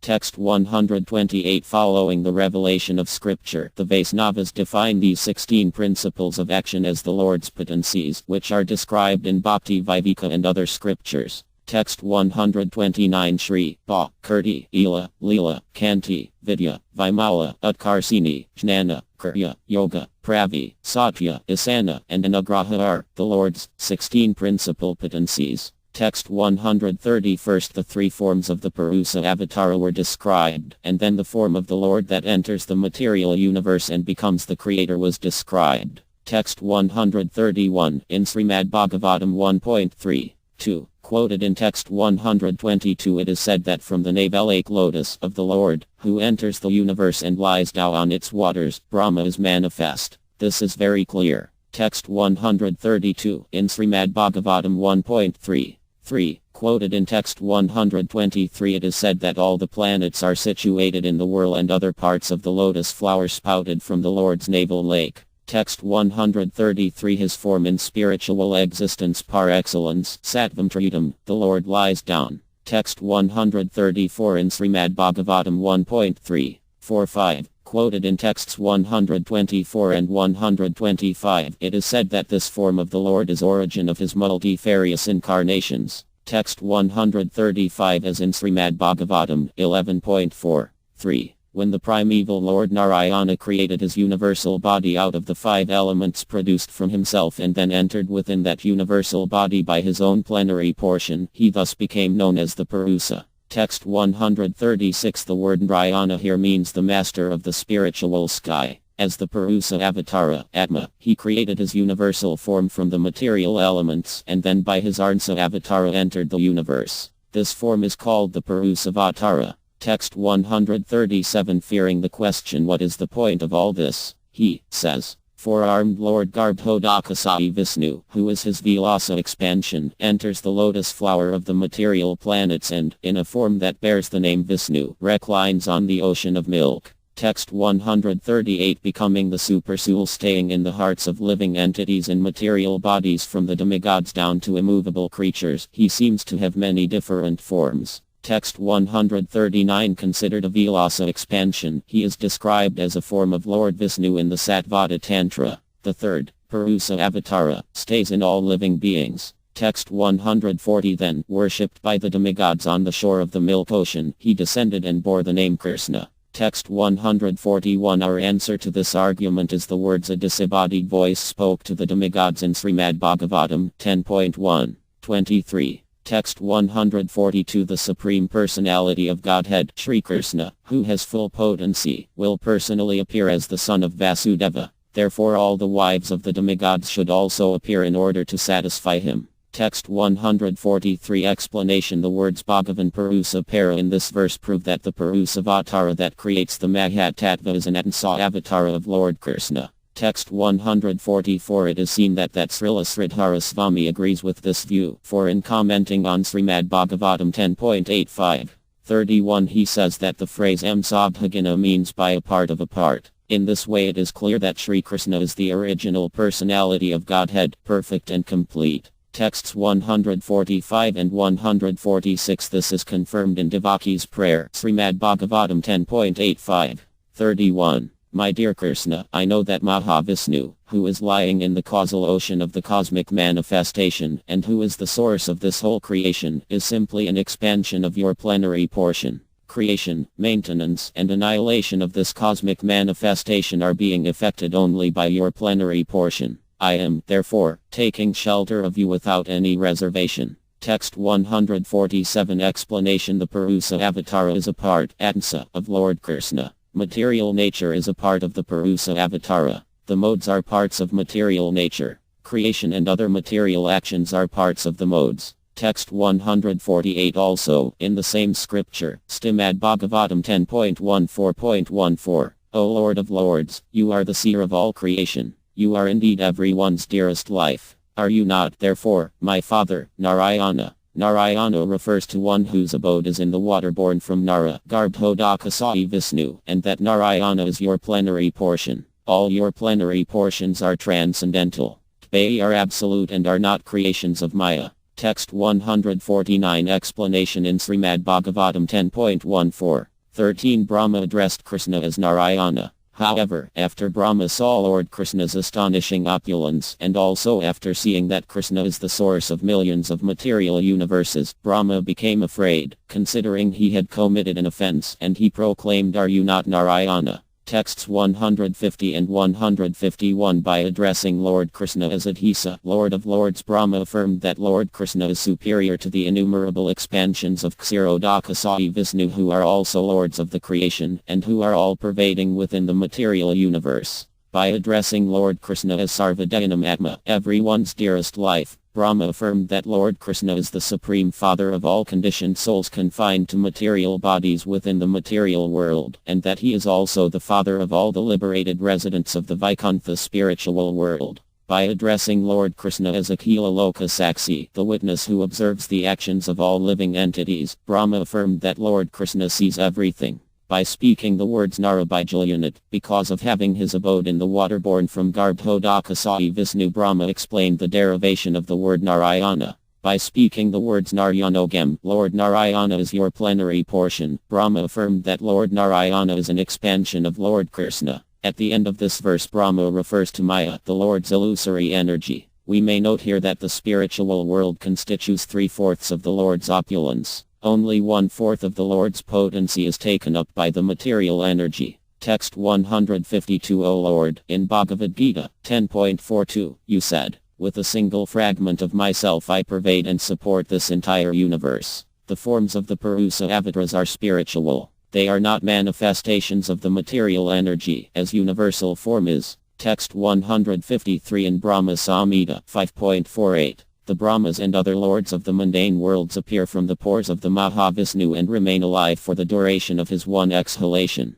I adore the primeval Lord, Govinda, for Mahavishnu is a portion of his plenary portion. Text 154 If the Purusa Avatara is an expansion of Lord Krishna, then Kshirodakasai Vishnu must be a pastime incarnation of Lord Krishna. Text 155 Here someone may object. Is it not so that Krishna and Balarama, who appeared in the Yadu dynasty, are incarnations of a black and white hair of Lord Vishnu? This is clearly described in Srimad Bhagavatam 2.7. 26. Text 156 When the world is overburdened by the fighting strength of kings who have no faith in God, just to diminish the distress of the world, a black and white hair of the Lord incarnate on the earth. To expand his transcendental glories the Lord acts extraordinarily. No one can properly estimate how great he is. Text 157 To this objection I reply, oh, don't interpret this verse in that way. Please listen and I will now give the proper interpretation of the verse. The word Kala means Sai 168 with great artistry, Sita means bound, and Krishna means very dark. The compound word Sita Krishna Kisa means he whose beautiful black hair is neatly tied. The word Kala indicates that Lord Krishna was the most expert of all artists. Note, the entire verse may then be interpreted in the following way. When the world is overburdened by the fighting strength of kings who have no faith in God, the Lord, just to diminish the distress of the world, descends in his original form, with beautiful black hair neatly tied on his head. The Lord is the most expert of all artists, and just to expand his transcendental glories, he performs many graceful and extraordinary pastimes. No one can properly estimate how great he is. Text 158 The word Kala may also be interpreted to mean with his plenary portion. If this meaning is accepted, the verse may be interpreted in the following way. Lord Krishna, the supreme performer of pastimes, has beautiful black hair. He descended to the material world, accompanied by his plenary portion, Kala. Text 159 in the Vishnu Dharmottara Purana Markandeya Muni describes to Maharaja Vara, the king's father, Anrita, who appears on the ocean of devastation. Text 160 Vara's question. Who is the person in the form of a child that again and again you see at each millennium's end? I do not know, and I am very eager to know. Texts 161 and 162 Sri Markandeya Muni's reply. Again and again I saw the Supreme Lord, the Master of the universes. Still, as the Kalpa was being destroyed I was bewildered by Maya, and I could not understand who he was. When the Kalpa's destruction had passed, I could understand that he was your father, Anrita, the Master of the universes, and that he was an avatara manifested from your grandfather, Lord Krishna. Texts 163 and 164 Explanation. Had it been otherwise, in other words, had it been that Lord Krishna is an avatar of Ksirodakasai Vishnu, then the best of sages would have said Tatan Shri Krishnatan Vijanami Prapatamam, I know that your grandfather is Lord Krishna. In this way the mistaken idea that Lord Krishna is an avatar of Lord Vishnu's hair is refuted. Note. What he did say was Prapatamahat, Anrita is an avatara manifested from your grandfather, Lord Krishna. Text 165 Here someone may object. Is it not so that although Lord Krishna may be superior to the Purusa avatars, Lord Vasudeva, who is served by all opulences, who appears in many forms in the spiritual world of 3/4 of the Lord's opulence, whose charming splendor is more glorious than billions of rising suns, who is sometimes dark as a new rain cloud and sometimes splendid as gold, who is famous as a Vilasa avatar of Lord Mahavaikunthanatha, who is the supersoul, and who is endowed with strength, knowledge, heroism, and glory, is superior to him. Note. The imaginary objector's argument continues until text 178. In text 179 Srila Rupa Goswami begins his reply. Text 166 The Katarvitha expansions, Vasudeva, Sankarsana, Pradyumna, and Anrita, are collectively known by the name Mahavasta, the most important form of the Lord. The first of them, Lord Vasudeva, is supremely worshipable. He is said to be the controlling deity of consciousness and the origin of pure goodness. Text 167 Sri Sankarsana is considered as Atansa Avatara. Sankarsana is the second member of the Katarviha. He known by the name Jiva because he is the birthplace of all the Jivas, living entities. Text 168 His bodily luster is sweeter than many billions of full autumn moons. He is the worshipable deity of false ego. Anantasisa is his Amsa Avatara. As the supersoul in the hearts of Lord Siva, impiety, snakes, death, and the community of demons, he is the cause of the universe's dissolution. Text 169 Lord Pradyumna is the third member of the Katarviha. He is a Viltsa avatar of Lord Sankarsana. He is the deity of intelligence, and he is worshipped by the intelligent. He is served by goddess Lakshmi, who recites prayers in Ilavrita Varsa. He is said sometimes to be the color of pure gold and sometimes he is splendid as a dark cloud. He is the cause of the universe's creation. Kamadeva is his Atansa Avatara. As the supersoul of Brahma, the Prajapatis, Kamadeva, and those attached to sense gratification, he creates everything. Text 170 Lord Anrita is the fourth member of the Katarvitha. He is said to be an Arnsa Avatara of Lord Pradyumna. Lord Anrita is the deity of the mind, and he is worshipped by the philosophers. He is the color of a dark cloud. He carefully protects the universe. As the supersoul of piety, the Manas, the demigods, and the earthly kings, he maintains the universe. Text 171 In the Moksha Dharma it is said that Lord Pradyumna is the deity of mind, and Lord Anrita is the deity of false ego. Text 172 This explanation is corroborated by all the Pasai 241 Karatra Sastras. Text 173 In Padma Purana it is said that the Katarvitha expansions, which begin with Lord Vasudeva, preside over the four directions of the spiritual world. Text 174 They also reside in the material world. Lord Vasudeva resides in the city of Divavati in Jalavriti Vaikuntha. Lord Sankarsana resides in the city of Dvraka in Visnuloka above Satyaloka. Lord Pradyumna resides in the city of Airavati in Svatadvipa north of the pure ocean. And Lord Anrita resides on the couch of Ananta's lap in the ocean of milk.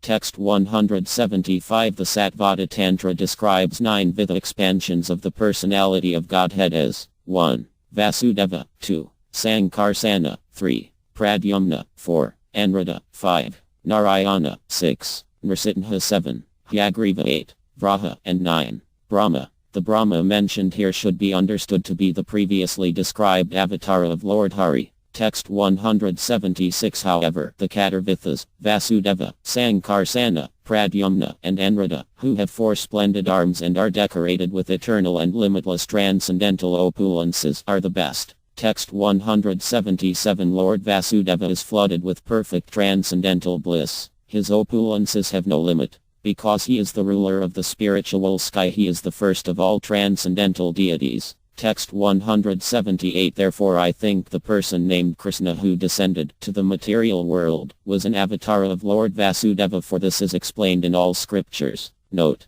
the opponent ends his argument here. Srila Rupa Goswami begins his reply in the next text. Text 179. That is not logical. Please listen. The answer to your objection is now given. Lord Krishna, the son of Devaki, is said to be superior to Lord Vasudeva. Text 180 in Srimad Bhagavatam 1.3. 28. All of the above mentioned incarnations are either plenary portions or portions of the plenary portions of the Lord, but Lord Shri Krishna is the original personality of Godhead. Text 181. Explanation here: the word Putansa means of the Purusa Avatara, Arnsa means the avatars headed by Vraha and Risabhadeva, Kala means the avatars headed by the Kumaras, too, but distinguishes Lord Krishna from these other forms of the Godhead. Sai 168. Bhagavan means the Supreme Personality of Godhead, and Sai 168 Svayam personally refutes the idea that Krishna is an avatar of Vasudeva. Text 182 in Srimad Bhagavatam 10.14. 2. It is said, My dear Lord, your form is transcendental to all material elements. I can understand that you have mercy upon me because you are revealing that form, standing before me like a small child. But although I am Lord Brahma, the so-called creator of this universe, one am unable to ascertain the transcendental potencies of your body. And if I am unable to understand the spiritual potency of your childlike body, then what can I understand about your transcendental pastimes? Text 183. Explanation here: Deva is a name for Lord Vasudeva, the first of the Katarvitha expansions. Deva Vapusa means Sai 168 of he who has the form of Lord Vasudeva. Mahi means glory, Saksat means of you, Ka means the demigod Brahma. Sai 168 of Asita means to understand. Na'is means I am not able, and Kmasukhanubhaita means of you whose form is spiritual. Texts 184 and 185. We may note the use of the phrase Kim Utah, what to speak of, in this verse. This phrase is used when comparing something great to another thing of lesser stature. An example may be seen in the following sentence. The Kustubha jewel is more effulgent than hundreds and millions of suns, what to speak of small lamp. Text 186 in another way. A great darkness is not able to extinguish even a small lamp, what to speak of the Kustubha jewel, which is more brilliant than millions of suns. Text 187. The phrase what to speak of is used when a great thing is compared to something small. That small thing is then again compared to something even smaller. Text 188. The word Madanagrahasya may be understood to mean of you who is very merciful to me by revealing this unprecedented and wonderful form. Text 189. Svecham Yasya means he who acts to fulfill all the desires of his devotees. The words Nabitam Yasya, he who is not the resting place of all living entities, refute the idea that Lord Krishna is the Purusa Avatara, who is the resting place of all living entities. Text 190. The phrase Nis Mahiti Vyavasiturn Manasantarana means O Lord, although it may be possible for someone to understand something of your transcendental glories by meditating on them without any deviation, still, I cannot understand anything about your glories. For me your transcendental opulences are inconceivable. Text 191. In these words the demigod Brahma, who properly understands the entire situation, affirms that Lord Krishna's glory is greater than the glory of both Vasudeva, the Purusa Avatara, and the impersonal Brahman. Text 192. In the Svayambhuva Agama's meditation on the 14-syllable mantra it is said that the Katarviha forms, beginning with Lord Vasudeva, are avatars of Lord Krishna. Text 193. In the Kramadi Dipika's description of the 8-syllable mantra it is said that the Katarvitha forms, beginning with Lord Vasudeva, are avatars of Lord Krishna, the master of Gokula. Text 194. Here someone may object. How is it proper to say that Lord Krishna is superior to the impersonal Brahman? It has been clearly proved that the personality of Godhead and the impersonal Brahman are one and the same. Text 195. The One Supreme Lord is described in many ways in the Vedic literatures. Sometimes he is called the Purusa Avatara, sometimes the Supersoul, sometimes the impersonal Brahman, and sometimes the personification of transcendental knowledge.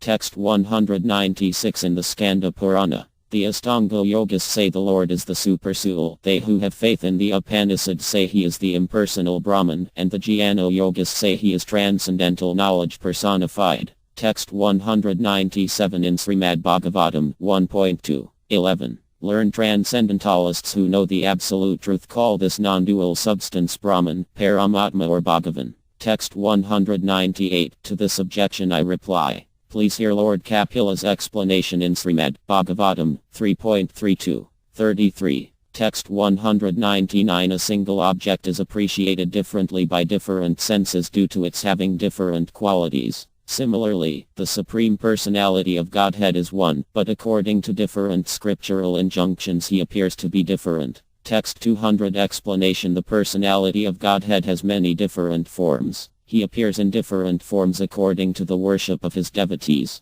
Texts 201 and 202. As, although it is always one, milk is perceived by the senses in many different ways according to its form, taste, and other qualities, the eyes perceiving its whiteness and the tongue its sweetness. So the Supreme Personality of Godhead, although he is one, is perceived by different methods of worship in different ways. Texts 203 and 204. As the tongue only, and no other sense, perceive sweetness, and as each sense has its own object, so all different methods of worship are like the different senses, and devotional service is like the mind, which perceives everything. Text 205. In the best scriptures it is said that Sri Krishna's sweetness and other qualities are superior to the qualities of the impersonal Brahman. Text 206. In Srimad Bhagavatam 10.14. 6-7. Non-devotees, however, cannot realize you in your full personal feature. Nevertheless, it may be possible for them to realize your expansion as the impersonal Supreme by cultivating direct perception of the self within the heart. But they can do this only by purifying their mind and senses of all conceptions of material distinctions and all attachment to material sense objects. Only in this way will your impersonal feature manifest itself to them. Text 207. There may be some philosophers and scientists who can study the cosmic nature from atom to atom. They may be so advanced that they can count the atomic composition of the atmosphere or all the planets and stars in the sky, or even the shining molecular parts of the sun or other stars and luminaries in the sky. But it is not possible to count your qualities. Text 208. Here someone may object. The Supreme Lord's qualities cannot be counted because his form is material and therefore his qualities are like a mirage. What is surprising in about that? Text 209. I reply. It is not so. His qualities are not material. Because they are manifest from his own nature they are full of bliss. Text 210. In Brahmatarka, the personality of Godhead, Lord Hari, has transcendental qualities manifested by his own nature.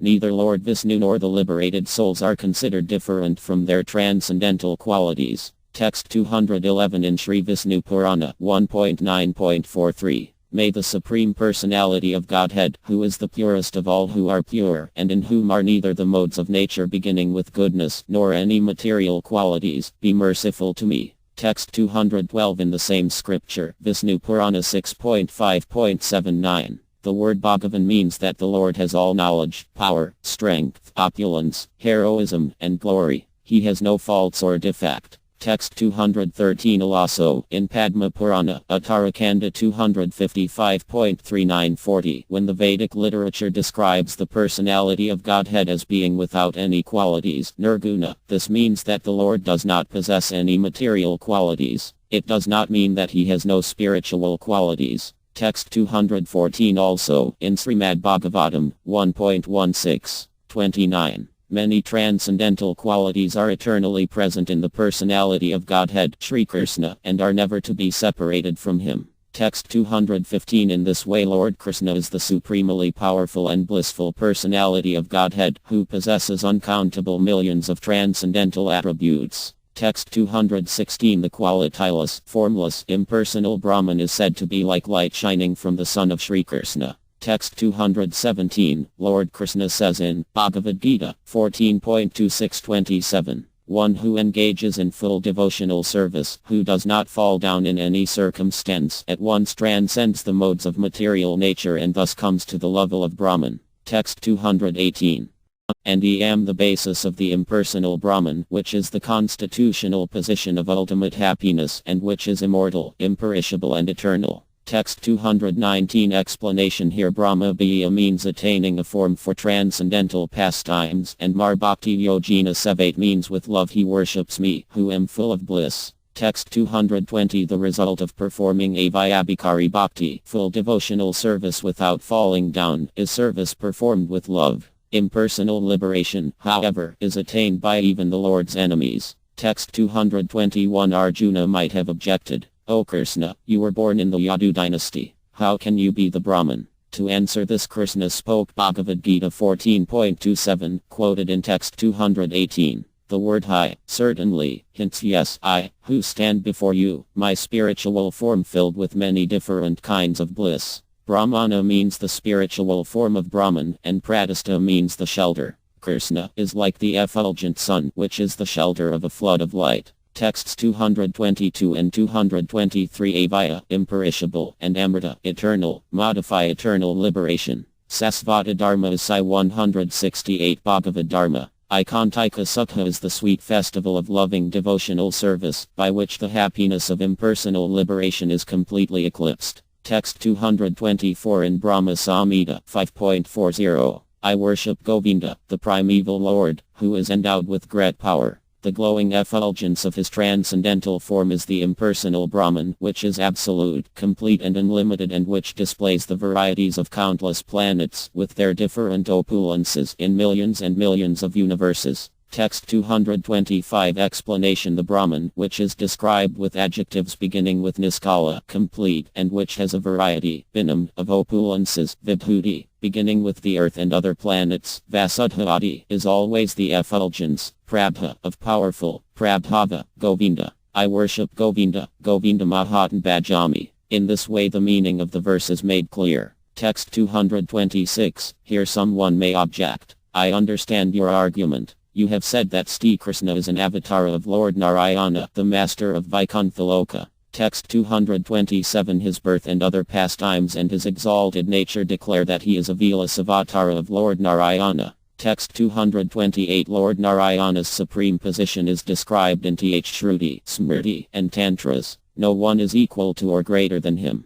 Before the creation of the material planets during the Brahmakalpa, Lord Narayana revealed his own form in the Vaikuntha world to the demigod Brahma. Text 229, this is described in Srimad Bhagavatam 2.9.916. The personality of Godhead, being thus very much satisfied with the penance of Lord Brahma, was pleased to manifest his personal abode, Vaikuntha, the supreme planet above all others. This transcendental abode of the Lord is adored by all self-realized persons freed from all kinds of miseries and fear of illusory existence. Text 230 in that personal abode of the Lord, the material modes of ignorance and passion do not prevail, nor is there any of their influence in goodness. There is no predominance of the influence of time, so what to speak of the illusory, external energy? It cannot enter that region. Without discrimination, both the demigods and the demons worship the Lord as devotees. Text 231 the inhabitants of the Vaikuntha planets are described as having a glowing sky bluish complexion. Their eyes resemble lotus flowers, their dress is of yellowish color, and their bodily features very attractive. They are just the age of growing youths. They all have 4 hands. They are all nicely decorated with pearl necklaces with ornamental medallions, and they all appear to be effulgent. Some of them are effulgent like coral and diamonds in complexion and have garlands on their heads, blooming like lotus flowers, and some wear earrings. Text 232 the Vaikuntha planets are also surrounded by various airplanes, all glowing and brilliantly situated. These airplanes belong to the great Mahatmas or devotees of the Lord. The ladies are as beautiful as lightning because of their celestial complexions, and all these combined together appear just like the sky decorated with both clouds and lightning. Text 233 The goddess of fortune in her transcendental form is engaged in the loving service of the Lord's lotus feet and being moved by the black bees, followers of spring. She is not only engaged in variegated pleasure service to the Lord, along with her constant companions, but is also engaged in singing the glories of the Lord's activities. Text 234a. Lord Brahma saw in the Vaikuntha planets the personality of Godhead, who is the Lord of the entire devotee community, the Lord of the goddess of fortune, the Lord of all sacrifices, and the Lord of the universe, and who is served by the foremost servitors like Nanda, Sunanda, Prabhala and Ardhana, his immediate associates. Text 234b. The personality of Godhead, seen leaning favorably towards his loving servitors, his very sight intoxicating and attractive, appeared to be very much satisfied. He had a smiling face decorated with an enchanting reddish hue. He was dressed in yellow robes and wore earrings and a helmet on his head. He had 4 hands, and his chest was marked with the lines of the goddess of fortune. Text 234c. The Lord was seated on his throne and was surrounded by different energies like the 4, the 16, the 5, and the 6 natural opulences, along with other insignificant energies of the temporary character. But he was the factual Supreme Lord, enjoying his own abode. Text 235. In the verse quoted in text 229, Yat means Psi 168, of which Param means further supreme. There is no place superior to this abode. Psi 168 Sanklesa means 5 kinds of material afflictions, beginning with ignorance. Vimoha means Psi L68 illusion, and Sadvasam means fear of material existence. These material disadvantages do not exist in that supreme abode, where the Supreme Personality of Godhead is personally manifest, and where he is adored by they who are like him. Text 236. An explanation of the verse quoted in text 230 follows. There the material modes of ignorance and passion do not prevail, nor is there any of their influence in goodness. There are no material modes of nature, and there is no predominance of the influence of time, which destroys all things. There is no illusory, external energy, the root of so many unwanted things, so how can there be the Mahatattva and other material transformations? In this way the eternal perfection of Vaikuntha Loka is described. Text 237. An explanation of the verse quoted in text 231 follows. There the great devotees of Lord Hari have complexions that are either blue, red, green, or white. They worship the Lord, who manifests forms with these different colors, and they attain forms and colors like those of the Lord they worship. Or, from beginningless time their bodily luster is like the Lord's. Text 238. An explanation of the verse quoted in text 233 follows. Their goddess Shri, who is an Atsa avatar of Padma Devi, the goddess of fortune, and who is the form of transcendental opulence, respectfully engages in devotional service along with many different transcendental opulences. The word Psi 168 Kusumakara means springtime, the king of seasons, and Anuge means followers. The followers of spring are summer, monsoon season, and other seasons. The goddess of fortune is also engaged in singing the glories, Gyati, of the Lord's activities, Priyakarma. Psi 168 Gyati, singing, here is a present active participle, Satter, and Karma, activities, is formed by adding the affixed into the verbal root Psi 168 Kr. Texts 239 and 240. An explanation of the verses quoted in texts 234 and b follows. He saw the Supreme Personality of Godhead in the Vaikuntha planets. How was the Lord described? The very sight of the Lord was intoxicating and attractive. Because the appearance of the Lord created such intense bliss among the devotees, it is said that the sight of the Lord was like an intoxication. The Lord is also described as being bluish in complexion and dressed in yellow garments. Text 241 Text 234 C's description of the Lord's Mahayoga potencies will now be explained in the words of Padma Purana, Uttarakanda.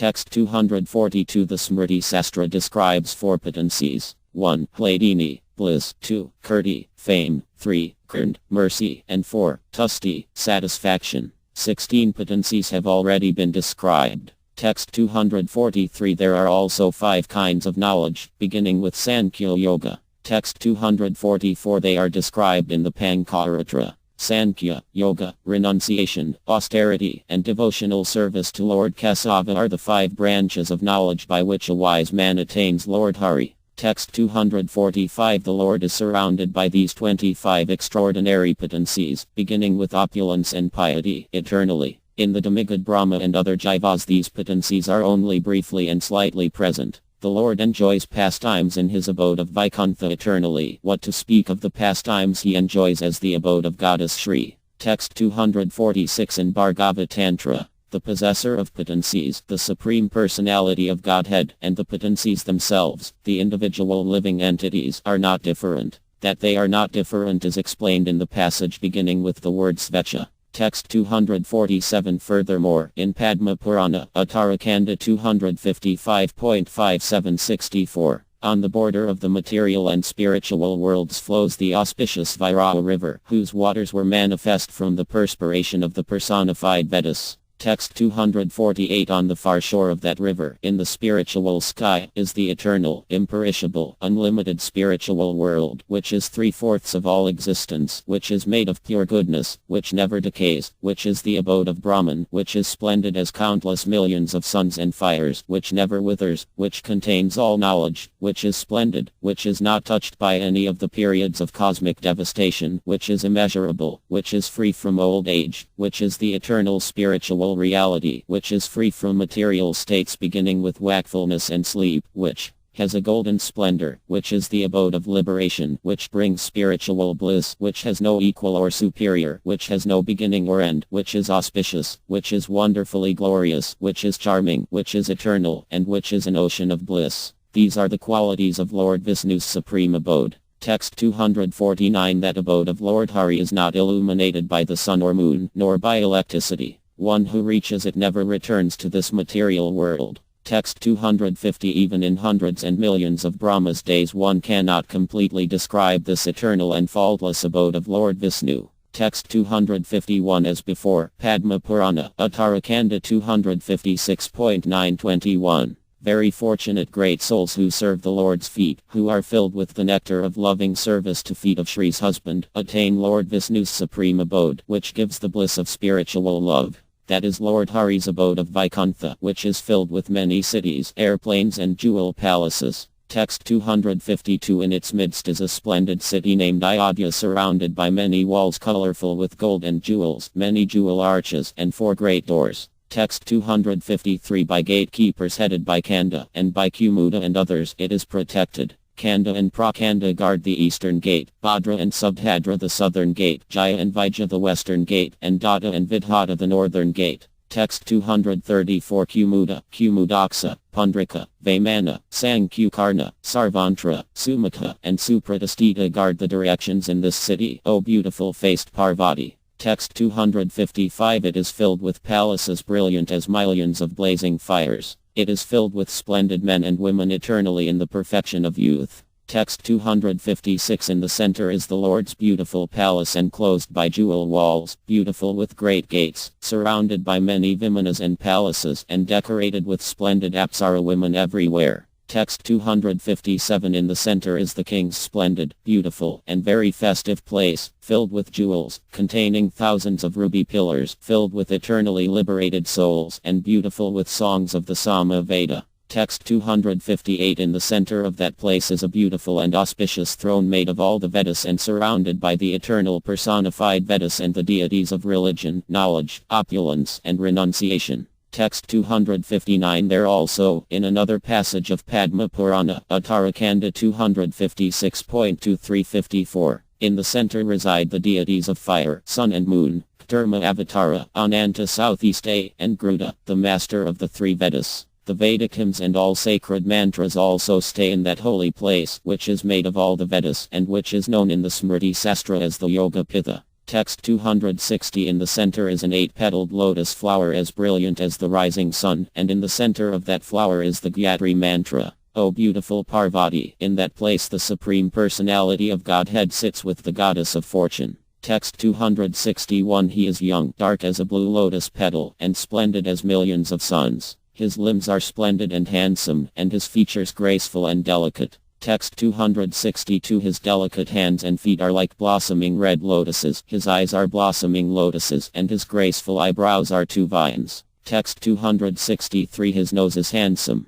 his cheeks are handsome, His lotus mouth is handsome. He is glorious with teeth like a row of pearls. His gracefully smiling coral lips are handsome. Text 264. His smiling lotus face is splendid as a full moon. He shines with earrings the color of rising suns. Text 265. He is glorious with glistening curly black hair decorated with mandara and parayata flowers. Text 266. He is decorated with a Kaustubha jewel splendid as the rising sun. He is splendid with gold and pearl necklaces around his conch shell neck. Text 267. He is glorious with 4 broad powerful arms and 4 broad lion-like shoulders. He is glorious with many bracelets, armlets, and rings. Text 268. His splendid broad chest is decorated with forest garlands and with the Kaustubha jewel and other ornaments splendid as millions of rising suns. Text 269. He is glorious with a lotus navel that is Brahma's birthplace. He wears fine yellow garments splendid as the rising sun. Text 270. He is glorious with anklets wonderful with many jewels. His nails are splendid as glistening moons. Text 271. He is more handsome than millions of Kamadevas. He is an ocean of handsomeness. His limbs are anointed with glistening sandal paste. He is decorated with a forest garland. He is glorious with 2 raised hands holding a conch and chakra and his 2 other hands granting blessings and frivolousness. Text 272. Decorated with golden and silver necklaces, beautiful golden goddess Maha Lakshmi sits at his left. Text 273. She has all virtues. Her form is always at the beginning of youth. She wears jewel earrings. Her curly hair is black. Text 274. Her limbs are anointed with glistening sandal paste. She is decorated with splendid flowers. Her curly hair is decorated with mandara, ketaki and jati flowers. Text 275. Her eyebrows are beautiful. Her nose is beautiful. Her hips are beautiful. She has large raised breasts. Her beautiful smiling lotus face is splendid as the full moon. Text 276. She is splendid with earrings the color of the rising sun. She is the color of molten gold. Her ornaments are made of gold. Text 277. She has 4 hands. She is decorated with a golden lotus. She is decorated with a necklace of golden lotuses wonderfully studded with many jewels. She is decorated with rings, bracelets, armlets, and necklaces. Text 278. Her 2 upraised hands hold 2 lotus flowers and her 2 other hands hold golden matulanga fruits. Text 279. In this way the Supreme Personality of Godhead eternally enjoys transcendental bliss in the company of his eternal companion, Mahalakshmi, in the eternal spiritual sky. Texts 280 and 281. O girl with the beautiful face, Ba and Leela stay at his sides, and the potencies headed by Vimala stay on the petals in the 8 directions. Vimala, Utkarsini, Jana, Kurya, Yoga, Pravi, Satya, and Sana are the Lord's queens. Holding Kamaras splendid as nectar moons, they please their husband, the infallible Lord. Text 282. Decorated with all ornaments, splendid as millions of blazing fires, filled with all virtues, their hands lotus flowers and their faces like cooling moons. 500 transcendental apsaras reside in the inner rooms of the palace. Surrounded by them, the king, the personality of Godhead, shines with great splendor. Text 283. Surrounded by the devotees headed by Anantasisa, Gruda the king of birds, General Visvaksana and other eternally liberated associates, and accompanied by goddess Rama, the supreme person enjoys with great opulence. Text 284. Explanations. Because these things are materially impossible, what has been directly and indirectly and again said here should be accepted by philosophers on faith. Text 285. There, in Vaikuntha, the Vedas, which are Lord Narayana's breath, have form. The perspiration born from his limbs is supremely purifying. Text 286. Because it consists of 3/4 of the Lord's energy, the spiritual world is called Tripadbita.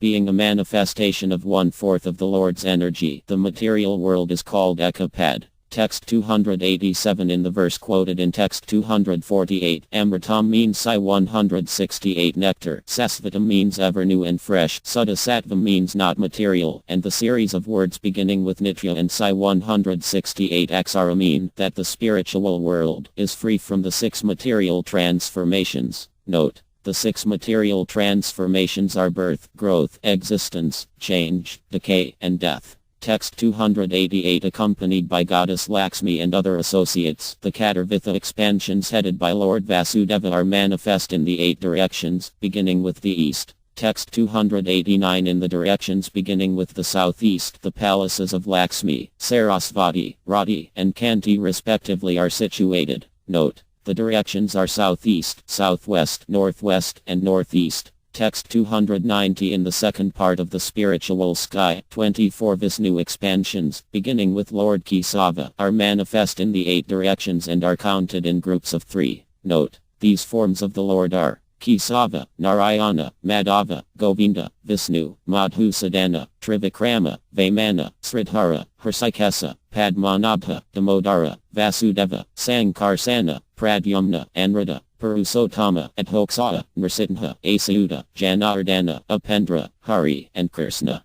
Text 291 in the third part of the spiritual sky, 10 incarnations of the Lord, beginning with Matsya and Karma, are manifest in the 10 directions. Text 292 in the fourth part of the spiritual sky, Satya, Asayuda, Ananta, Durga, Visvaksana, Gajanana, Sankhanidhi, and Padmanidhi are manifest in the 8 directions. Text 293 in the fifth part of the spiritual sky, the 4 Vedas, beginning with the Arji Veda, Savitri, Gruda, piety, and sacrifice are manifest as before. Text 294 in the sixth part of the spiritual sky, the Lord's conch, chakra, club, lotus, sword, saranga bow, and club are manifest. In the seventh part of the spiritual sky, the devotees headed by Indra are manifest. Text 295, the Indra here is not the same as the Indra in the material world. The scriptures explain, in the spiritual world the Satyas, Maruts, and Visvadevas are all eternal. Other, Satyas, Maruts, and Visvadevas, who are rulers of the 3 heavenly realms of the material world, are not eternal. Text 296 74 forms of the Lord, beginning with the form of Lord Vasudeva, are manifest on the same number, 74, of planets in the spiritual sky.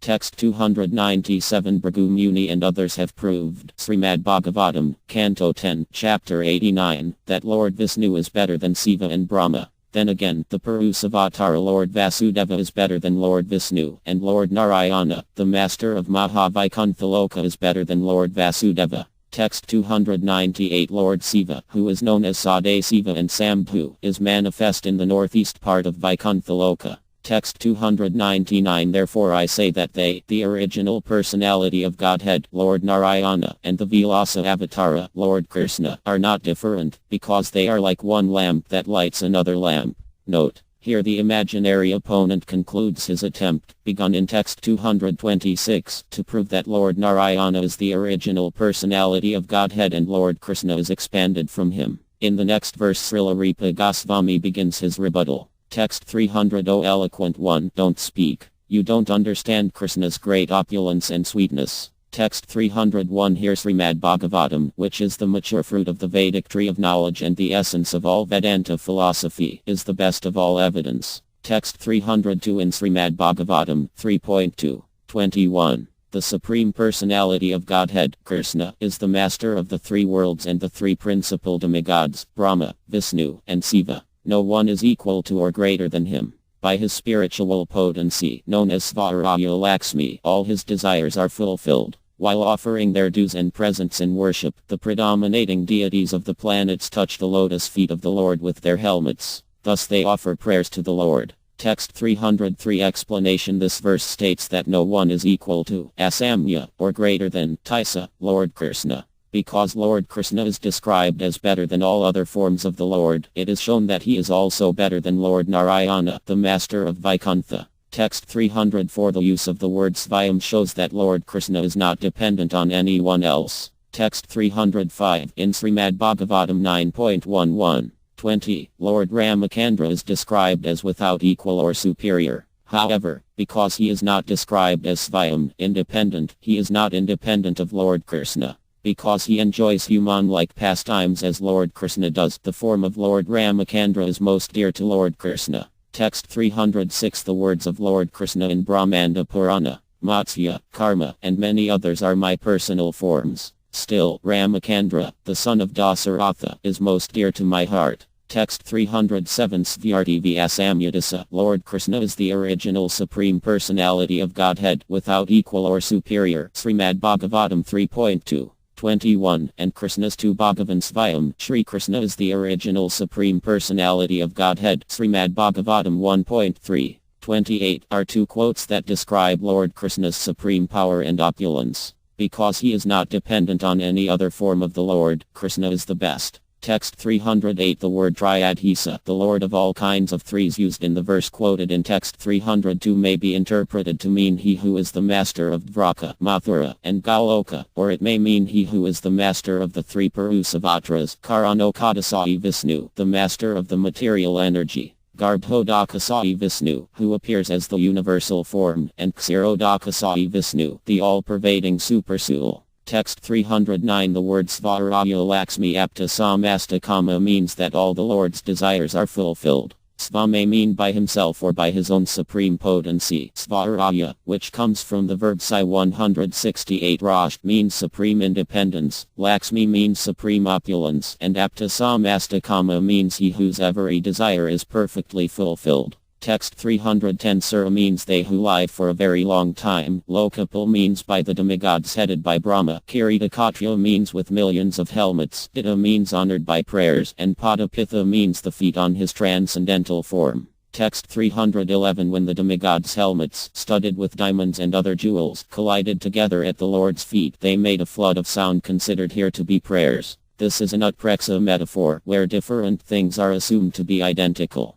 Text 312. The demigods headed by Brahma perform their prescribed duties and thus follow the Lord's orders. That is the offering described here. Text 313. Now some passages from the Puranas will be quoted. Text 314. Unlimited brigaded material universes are manifested by the potency of the Supreme Personality of Godhead. Text 315. Many universes, some as large as 1 billion yojanas in measurement, are manifested from the brigaded potencies of Lord Hari. Note, 1 yojana equal 8 miles. Text 316. Some universes are 1 billion yojanas in diameter, others are 1,000 billion x 10,000 yojanas in diameter, and still others are 100 million billion x 100 yojanas in diameter. Text 317. Some universes contain 20 planetary systems, others contain 50 planetary systems, and others contain 70 planetary systems. Other universes contain 100, 1,000, 10,000, or 100,000 planetary systems. Text 318. In each universe there is a great community of demigods, headed by Brahma. These demigods are the possessors of thousands and thousands of great powers and opulences. In some universes Indra and his associates live for 100 Mahakalpas, and Brahma and his associates have a lifespan of 100 million billion Mahakalpas. Note, 1 Mahakalpa equal 432 million Earth years. Text 319. The demigods beginning with Brahma and Indra are described in the verse quoted in text 302, where it is said that the demigods, who live for a very long time, touch the lotus feet of the Lord with their millions of helmets and thus offer prayers to the Lord. Text 321. Day, when Lord Krishna was in the Sudharma assembly house in Dvraka city, the palace doorman approached the Lord and said that the demigod Brahma was waiting at the door, eager to see the Lord's lotus feet. Text 321. The Lord asked, "Which Brahma has come to the door? Please ask him." Hearing the Lord's words, the doorman went again, asked him, returned, and said to Lord Krishna, "He is the four-headed Brahma, the father of the four Kumaras." Text 322. When Lord Hari said, "Bring him," Brahma was brought in. Brahma fell down like a stick to offer obeisances. Krishna asked him, "Why have you come here?" Brahma replied, Sai 168. Lord, later I will tell why I have come, but first I wish to know why you asked which Brahma. Lord, there is no Brahma other than me. Text 323. Lord Krishna smiled and meditated. The demigods from 10 million universes then hurried to Dvraka city. Among the many Brahmas some had 8 heads, some 64 heads, some 100 heads, some 1,000 heads, some 100,000 heads, and some 10 million heads. Among the many Saivas some had 20 heads, some 50 heads, some 100 heads, some 1,000 heads, and some 100,000 heads and arms. Among the many Indras some had 100,000 eyes, and some had 1,000,000 eyes. Many other demigods, with many kinds of forms and ornaments, also came. Then they all approached Lord Krishna and bowed down before his lotus feet. When the four-headed Brahma saw all this he became mad with wonder. Text 324. In Vishnu Dharma Purana, Uttarakanda, it is said that all the material universes have the same structure and the same kind of residence. Text 325 O King, all material universes have the same form. They have the same regions and the same kinds of living entities. Text 326 A resolution of the apparent contradiction is given here. Note: the story of the many Brahmas shows that the demigods have different forms from one universe to the next. The statement of text 325 affirms that their forms are the same. Text 327 In Karma Purana, when contradictions are found in the Vedic scripture, it is not that one statement is wrong. Rather, both statements should be seen in such a way that there is no contradiction. Text 328 At a certain time Lord Hari destroys all the material universes in a single moment. Text 329 In Vishnu Dharma Purana, Uttarakanda, as I have already explained to you, Lord Hari destroys all the numberless material universes at the same time, and then the universes remain in their unmanifest state within the material energy, Prakriti. This is known as the Lord's night. Text 330 After destroying them, the Lord creates the universes again. Sometimes he makes them all different, and sometimes he makes them all the same. Text 331 Thus we have spoken the introduction to the topic we will address in writing. Text 332 In Srimad Bhagavatam 3.2. 12. The Lord appeared in the mortal world by his internal potency, Yoga Maya. He came in his eternal form, which is just suitable for his pastimes. These pastimes were wonderful for everyone, even for those proud of their own opulence, including the Lord himself in his form as the Lord of Vaikuntha. Thus his, Sri Krishna's, transcendental body is the ornament of all ornaments. Text 333 Explanation In this verse Martya Lilapakam, just suitable for his pastimes in the mortal world, modifies bimbam, form, in the previous verse. Text 334 Because of their wonderful and variegated sweetness, heroism, opulence, and other transcendental qualities, the human-like pastimes of the Supreme Lord charm the heart more than his pastimes as a demigod or other bring. Text 335 The word bimbam, Srimad Bhagavatam 3.2. 11, refers to he who is the origin of all the Lord's forms full of six opulences. Text 336 Because he is the abode of all virtue and handsomeness, it is said he is the right person to enjoy wonderful human-like pastimes. Text 337 In the verse quoted in text 332, Svayoga Maya means the Lord's spiritual potency, Balam means power, and Dyaryata means Sai 168 revealing. It is as if the Lord said, See the wonderful power of my spiritual potency, even the slightest fragrance of which is not manifest even in the highest planets of the material world. By this potency the Lord reveals his form, which charms the entire world. That is the meaning of the word Svayoga Maya here. Text 338 This form fills even Lord Narayana and the other avatars with great and new wonder. Text 339 Sabhagardha means the highest, most wonderful handsomeness, and Parampadam means Sai 168 he who is the abode of the most exalted eternal opulence. Text 340 Bhasana refers to the Kaustubha gem, shark-shaped earrings and other ornaments decorating the Lord's body. Here it is said that the Lord's form has no equal or superior. Text 341 Because he is eternal, and full of knowledge and bliss, there is no difference between the Lord and his form. The idea that they are different is only an imagination. Text 342 In Karma Purana, for the Supreme Lord there is no difference between his body and his self. Text 343 In Srimad Bhagavatam 10.44. 14 In the words of the women of Mathura city, what austerities must the gopis have performed? With their eyes they always drink the nectar of the face of Lord Krishna, which is the essence of loveliness and is not to be equaled or surpassed.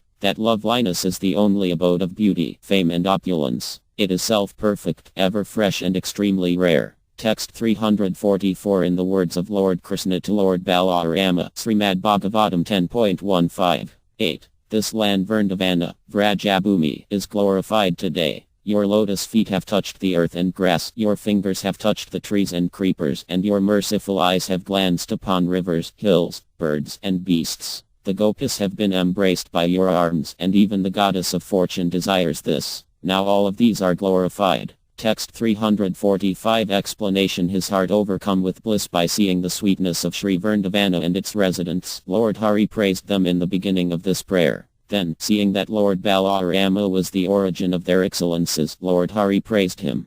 Text 346. This verse should not be taken as a serious description of Lord Balarama's superiority over Lord Krishna. Rather, Lord Krishna is speaking playful joking words out of friendship for Lord Balarama. Text 347. In this verse Lord Krishna explains that the gopis are embraced by Lord Balarama to his chest. Even the goddess of fortune aspires to be embraced in this way by Lord Balarama. Text 348. Although the goddess of fortune, Lakshmi Devi, aspired for the embrace of Lord Balarama, she never became worthy to attain it. Text 349. Although Srimati Lakshmi Devi eternally remains on the chest of Lord Narayana, the master of the Vaikuntha planets, she aspires to rest on the chest of Lord Krishna. This means that she considers the form of Lord Krishna superior to the form of Lord Narayana. Text 350. The story of Srimati Lakshmi Devi's attempt to attain Lord Krishna is described in the Puranas. A summary of that account is written here.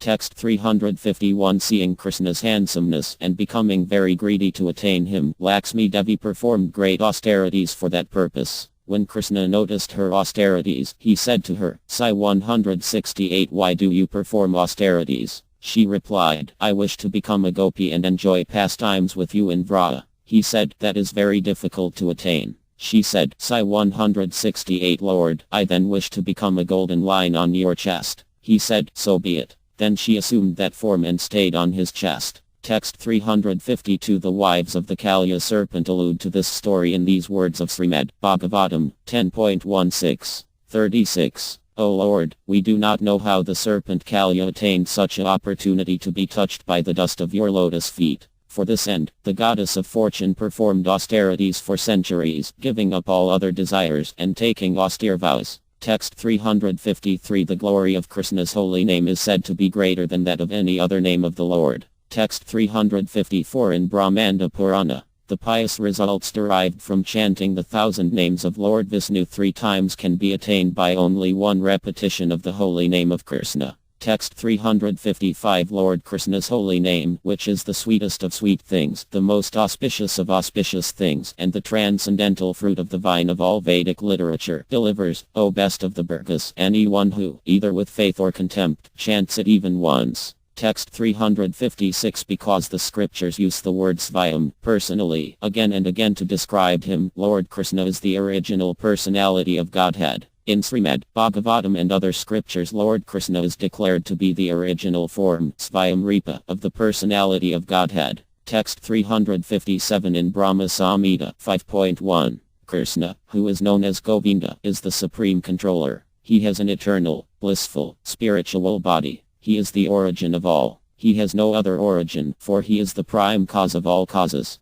Text 358. Again in Brahma Samhita 5.39. I worship Govinda, the primeval Lord, who by his various plenary portions appeared in the world in different forms and incarnations such as Lord Rama, but who personally appears in his supreme original form as Lord Krishna. Text 359. Therefore Lord Narayana, the master of Vaikuntha, is a Vilasa avatar of Lord Krishna. Texts 360 and 361. The prayers of the personified Vedas contain the essence of knowledge. Understanding that essence of knowledge, Narada Muni offered obeisances to Lord Krishna, and said, Srimad Bhagavatam 10.87. 46. I offer my respectful obeisances to Lord Krishna, the original supreme personality of Godhead. Text 362. Here someone may object. Lord Krishna was born in the Yadu dynasty at the end of the Dvapara Yuga. How can Lord Narayana, the master of Vaikuntha Loka, who has no beginning, be a Vilasa avatar of him?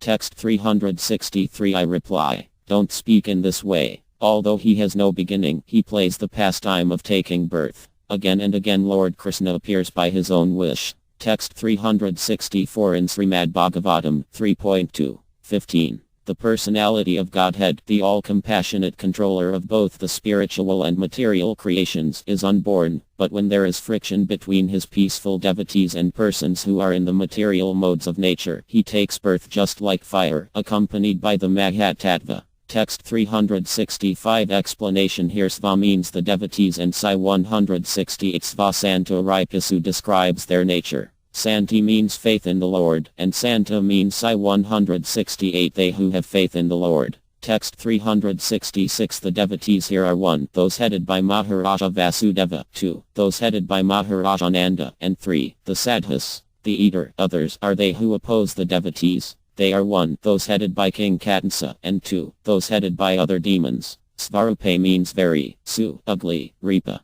That is the meaning here. Text 367. Abhyardi. Aman Ssu means harassed from all directions. Anukampaptatma means he whose heart is full of compassion. Para means those places, headed by Galoka Vrindavana, that are free from the touch of the illusory energy. Avara means the material universes, which are under the spell of the illusory energy, and Isa means the controller of both the spiritual and material creations. Text 368. Maghat means they who are great. Here it refers to Lord Narayana, the master of Vaikuntha, and to the Katarviha expansions beginning with Lord Vasudeva. Text 369. Lord Krishna's expansions, Krishna Vitha, are superior to Lord Narayana's expansions, which are headed by Lord Vasudeva. Lord Krishna's expansions join with their Vilasa avatars, Lord Narayana's expansions, and as one they appear in this world. Text 370. The Amas here are the famous Purusa avatars, as well as Ramakandra, Nrsimha, Vraha, Vamana, Nara's friend, Narayana Ursi, Hyagriva, Ajita, and others. Text 371. All these incarnations are eternally present in Lord Krishna. Text 372. For this reason the pastimes of these avatars are seen in Vrindavana. Text 373. Lord Narayana's pastimes are seen in the wonderful display to Lord Brahma in Vrindavana of millions of universes and their demigods. This pastime is understood to be manifested by the Lord's Atansa Avatara. Text 374. The pastimes of Lord Vasudeva and other avatars are seen in Mathura, Dvaraka, and other places, as well as in the Lord's childhood pastimes in Vraja. When Sridama assumed the form of Gruda, Krishna assumed a four-armed form, and when the Adityas approached him, the Lord manifested 12 arms. Text 375. The pastimes of killing the demons are performed by Lord Sankarsana. Also, the forms of Lord Pradyumna and Lord Anrada are eternally present in the district of Mathura, as confirmed by the Gopalatapani Upanishad, Vraja Purana, and other Vedic literatures. Text 376. In this way the deities headed by the Lord who rests on Ananta manifest the Purusa avatars pastimes in the district of Mathura. Text 377. Whenever Lord Krishna displayed a pastime it was recorded in the narrations of the Puranas. Text 378. Whatever forms, beginning with the form of Lord Ramakandra, Lord Krishna manifested in his pastimes are present even today and in Mathura district. Text 379. Once 100 million billion cows in Vrindavana produced a great ocean of milk. Krishna then assumed the form of the Avatara Ajita and, with the Gopas, who had become Devas and Asuras, churned it. Text 380. In Brahmdanda Purana, the Supreme Personality in Vaikuntha, who has 4 arms, is the master of Svatadvipa, and Naranarayana Rasisarnanda's son, who enjoys pastimes in the land of Vrindavana. Text 381. Lord Krishna has limitless avatars that all enchant the heart, as hundreds and thousands of sparks come from a great fire and then enter it again. So, numberless avatars come from Lord Hari and then enter him again. Text 382. In this way the word Mahad Atansa Yukta, which refers to the Atansa avatars of the all-powerful Lord, is explained. Text 383. According to the intimate relationships between Sri Krishna, the primeval Lord, and his devotees, the Puranas describe him by various names. Sometimes he is called Narayana, sometimes Upendra, Vamana, the younger brother of Indra, king of heaven, and sometimes Kasirodakasai Vishnu. Sometimes he is called the thousand-hooded Sisanaga and sometimes the Lord of Vaikuntha. Text 384. Now that this has been explained, I will again write about the original subject of our discussion. Text 385. Although Lord Krishna is unborn, he takes birth. Text 386. Here someone may object. How is it possible for a person to be unborn and again to take birth? This statement is self-contradictory. Thinking someone may say this, I reply. The Supreme Personality of Godhead possesses inconceivable power and opulence.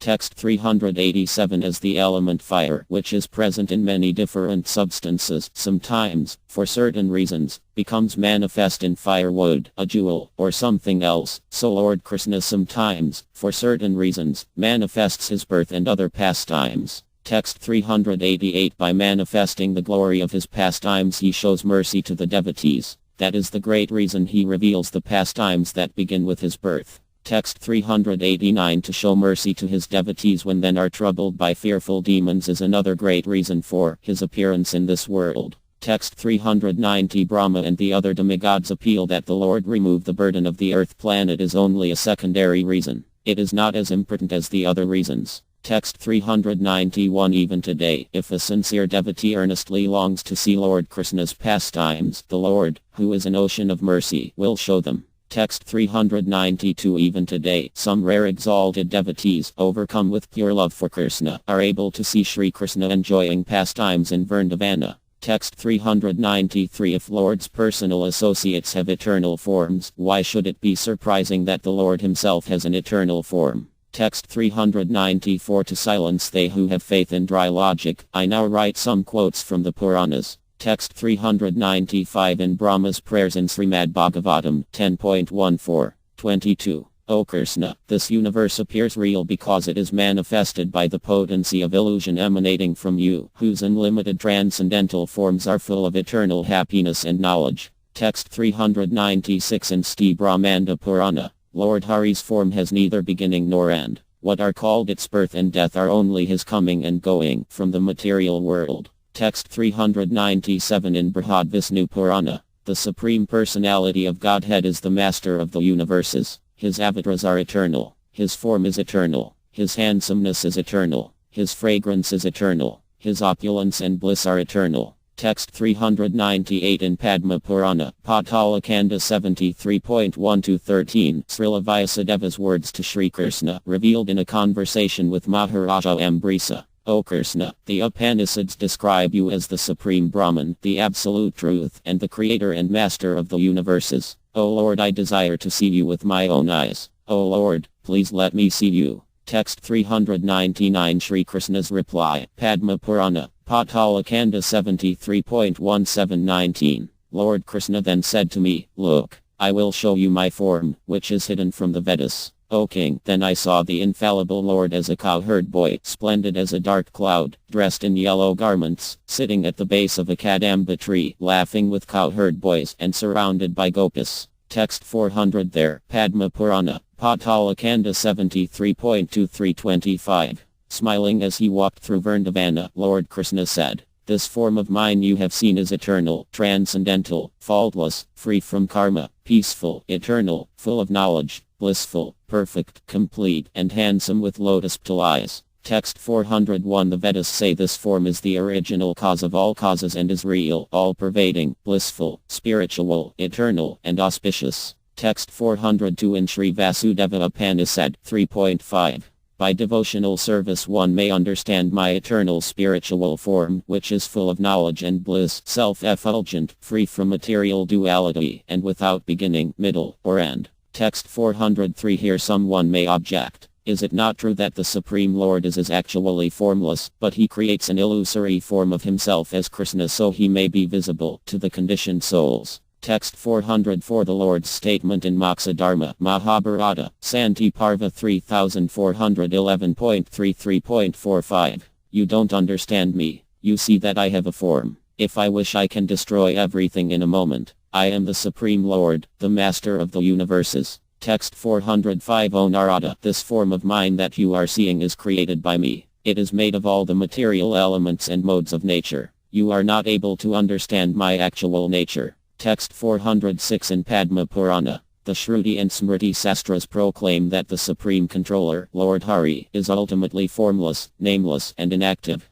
Text 407 To this objection I reply. This is explained in Sri Vasudeva Dhyatma. Because no one can understand all his qualities, the Supreme Lord is called nameless. Because his form is not material, he is called formless. Because he does not perform material acts, the wise call the ancient Supreme Person inactive. Text 408 The quote from Moksha Dharma, text 404, should be interpreted in this way. Text 409 That quote should be interpreted to mean, don't think my form is like the material form of a conditioned soul. Text 410 By stating that the Lord's form Lord is invisible, this quote shows that his form is not material. Text 411 In the second half of this verse, text 404, Lord Krishna explains that he reveals his form according to his own wish which cannot be thwarted. Again, he says that if he wishes, in a moment he can become invisible. The word nasyam here means I may become invisible. Text 412. The next verse from the Moksha Dharma, quoted in text 405, should be interpreted in this way. O Narada, if you think that my form is a product of the illusory material energy, yan math pasyasi Narada sarva beta gunar yuktam, then please understand that such a conception is simply an illusion I have myself created, maya hyasa maya shursta. You should not think that my form is at all material. Naivath J. Psi 241 Adam Arhasi.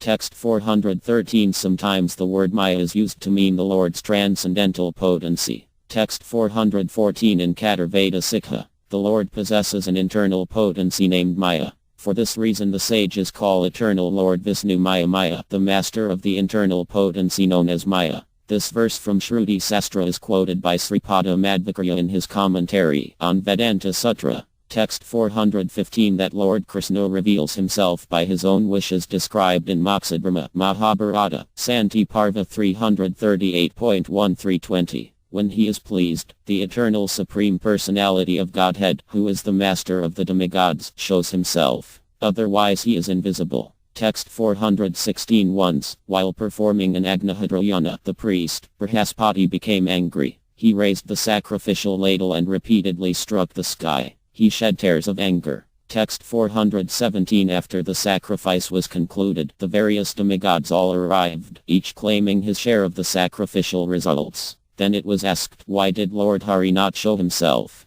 Text 418 Then Aparikara Vasu and all the members of the assembly pacified the sage by saying, Text 419 The Supreme Lord Hari only accepts those sacrificial offerings given in an unangry frame of mind. Because became angry during the course of this sacrifice, neither you nor we were able to see the Lord. O Brihaspati, only one who attains the mercy of Lord Hari is able to see him. Text 420 In the same scripture the words of the three sages Ekata, Vita, and Trita, Mahabharata, Santi Parva 338.2527. When their vow was completed the disembodied voice of a goddess who is very pleasing to the Lord said with sweet and deep words, You devotees are still attached to philosophical speculation. How can you see the all-powerful Lord? Text 421 By the agency of his prakasa potency, which reveals him according to his own wish, the Lord appears before the eyes. Otherwise he is not within the eye's range of perception. Text 422 In Sri Narayana Dhyatma,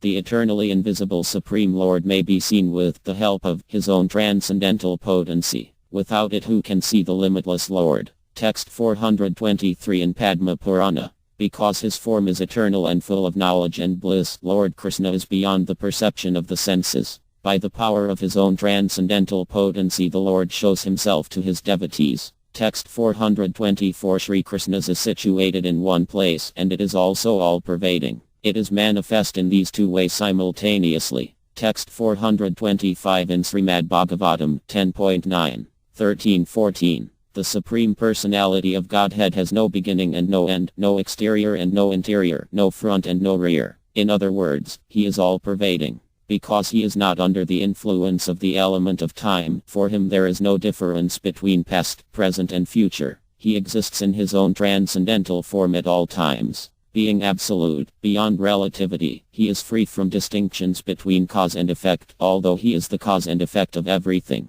That unmanifested person, who is beyond the perception of the senses, had now appeared as a human child, and Mother Yasoda, considering him her own ordinary child, bound him to the wooden mortar with a rope. Text 426 In the pastime of being bound with a rope, as described in these two verses, Lord Krishna, the Prince of Vraja, appeared in these two ways, situated in one place and all-pervading. Text 427 In the Srimad Bhagavatam and other Puranas, the eternality of Lord Krishna's pastimes is clearly described. Text 428. The words of Dvaraka's residents in Srimad Bhagavatam 1.10, 26. Oh, how supremely glorified is the dynasty of King Yadu, and how virtuous is the land of Mathura, where the supreme leader of living beings, the husband of the goddess of fortune, has taken his birth and wanders in his childhood. Text 429 The use of the present tense in the word Asai 241 Kati in the words of the Dvaraka residents declares that the Lord's pastimes are eternal. Text 430 in Sukadeva Goswami's words in Srimad Bhagavatam 10.90. 48. Lord Shri Krishna is he who is known as Jana Nivasa, the ultimate resort of all living entities, and who is also known as Devaki Nandana or Yasoda Nandana, the son of Devaki and Yasoda. He is the guide of the Yadu dynasty, and with his mighty arms he kills everything inauspicious as well as every man who is impious. By his presence he destroys all things inauspicious for all living entities, moving and inert. His blissful smiling face always increases the lusty desires of the gopis of Vrindavana. May he be all glorious and happy. Text 431 Sri Narada's words to Sri Yudhishthira in Skanda Purana, Mathura Kanda. Krishna is enjoying pastimes in Vrindavana with Balarama, the cowherd boys, calves and young cows. Text 432 When the two, Narada and Yudhishthira, spoke, Lord Krishna was in Dvaraka. The present tense in this verse, therefore, proclaims that these pastimes are eternal. Text 433 Lord Siva's words to Parvati Devi in Padma Purana, Patala Kanda. This sage and all the demigods always yearn to reside in auspicious Mathura Puri, where Krishna, killer of Katansa, stays. Text 434 The people of Vrata, the Yadavas, the demigods headed by Brahma, Indra, and Kuvera's sons, Nilakhtavara and Manigriva, the sages headed by Narada, and others headed by demons, snakes, and Yakshas are the Lord's associates in his pastimes. Text 435 The Lord's pastimes are said to be of two kinds. 1. Prakata, manifest, and 2. Aprakata, not manifest. Text 436 Expanded in limitless forms, Lord Krishna eternally enjoys many pastimes. Sometimes Lord Krishna in one of his forms manifests in the material universe his birth and his pastimes with his associates. Text 437 According to Sri Krishna's wish, his pastime potency arranges the different natures of his different close associates. Text 438 The Lord's pastimes that are visible in the material world are called prakata, manifest. Other pastimes, which are not visible in the material world, are called Sil 68 aprakata, not manifest. Text 439 In his prakata pastimes, Lord Krishna travels from Gokula to Mathura to Dvaraka. Text 440 In each of these places his aparakata pastimes ray present. This is stated again and again in Srimad Bhagavatam 10.90. 48, quoted in text 430. Text 441 By Brahma's order Maharaja Vasudeva and the other associates of the Lord incarnate, by their partial expansions in the upper material planets as Kasyapa Muni and others. Then, at the appropriate time, these expansions merge into their origins, the forms of Maharaja Vasudeva and the other devotees that eternally enjoy pastimes with the Lord.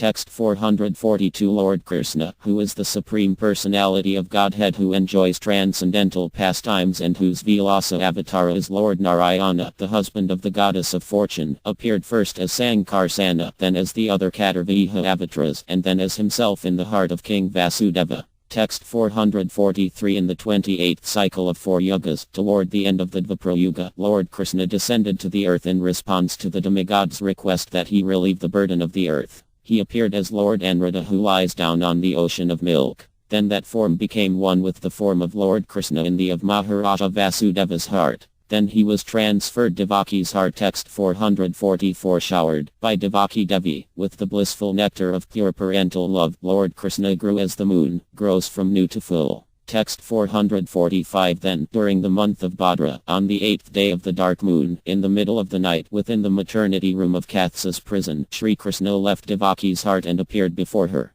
Text 446 His mother and all the women present thought a boy had taken birth without difficulty in the ordinary way. Text 447 The form of Sri Krishna sometimes manifests 4 arms and sometimes 2 arms. In either feature he never abandons his transcendental qualities, handsomeness, and pastimes. Text 448 Still, it is said that Lord Krishna's 2-armed form is most important. The other form is said to be secondary because when it is sometimes manifest it conceals that most important form. Srimad Bhagavatam, 7.10, 48 and 7.15. 75 explains. My dear Maharaja Yudhishthira, all of you, the Pandavas, are extremely fortunate, for the Supreme Personality of Godhead, Krishna, lives in your palace just like a human being. Great saintly persons know this very well, and therefore they constantly visit this house. Text 449. Then morose Maharaja Vasudeva took his son to the home of Yasoda Devi, the queen of Vrata.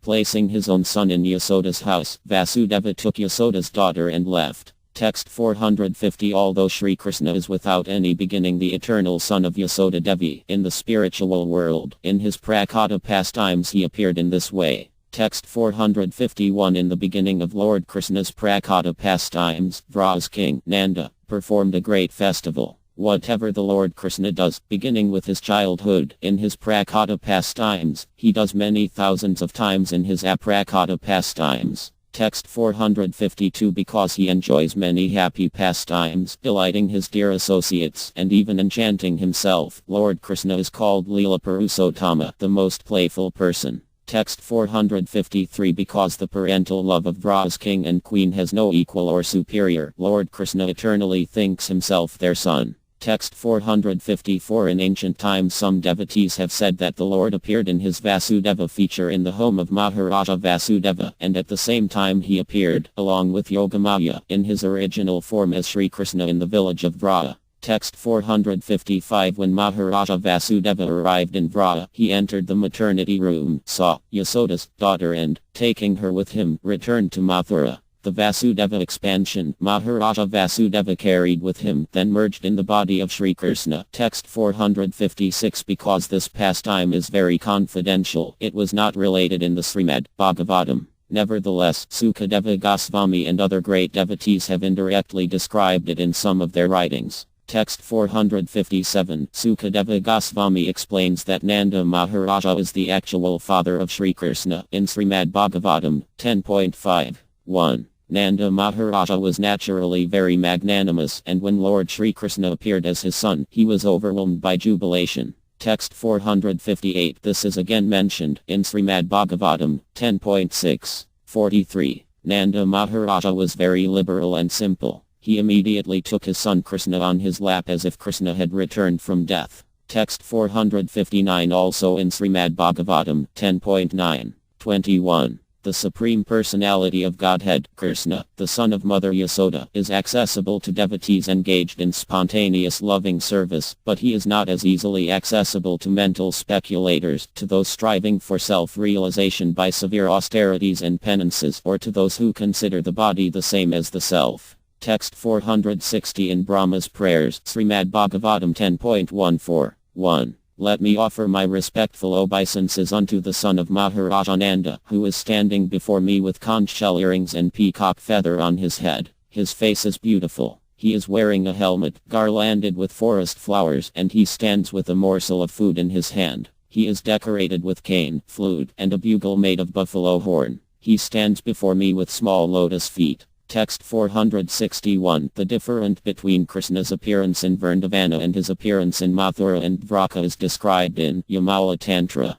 The Krishna known as Yadukyamara is Vasudeva Krishna. He is different from the Krishna who is the son of Nanda Maharaja. Yadukyamara Krishna manifests his pastimes in the cities of Mathura and Dvaraka, but Krishna the son of Nanda Maharaja never at any time leaves Vrindavana. Text 462. Vrindavana Krishna always has 2 arms. He never has 4 arms. He eternally enjoys pastimes a certain gopi. Text 463. In his prakata form Lord Krishna goes to the Yada's capital, Mathura. Concealing his real identity as the son of Vrata's king, he shows himself as Lord Vasudeva. Vasudeva has sometimes with 2 arms and sometimes 4 arms. Text 464. Yadava Krishna goes to Dvaraka and manifests the same pastimes he showed in Mathura. Text 465. There, in Dvaraka, he manifests his 3rd and 4th Katarvitha expansions, Pradyumna and Anrada. Text 466. Beginning with his marriages, many wonderful and extraordinary pastimes of his Katarviha expansions are described there.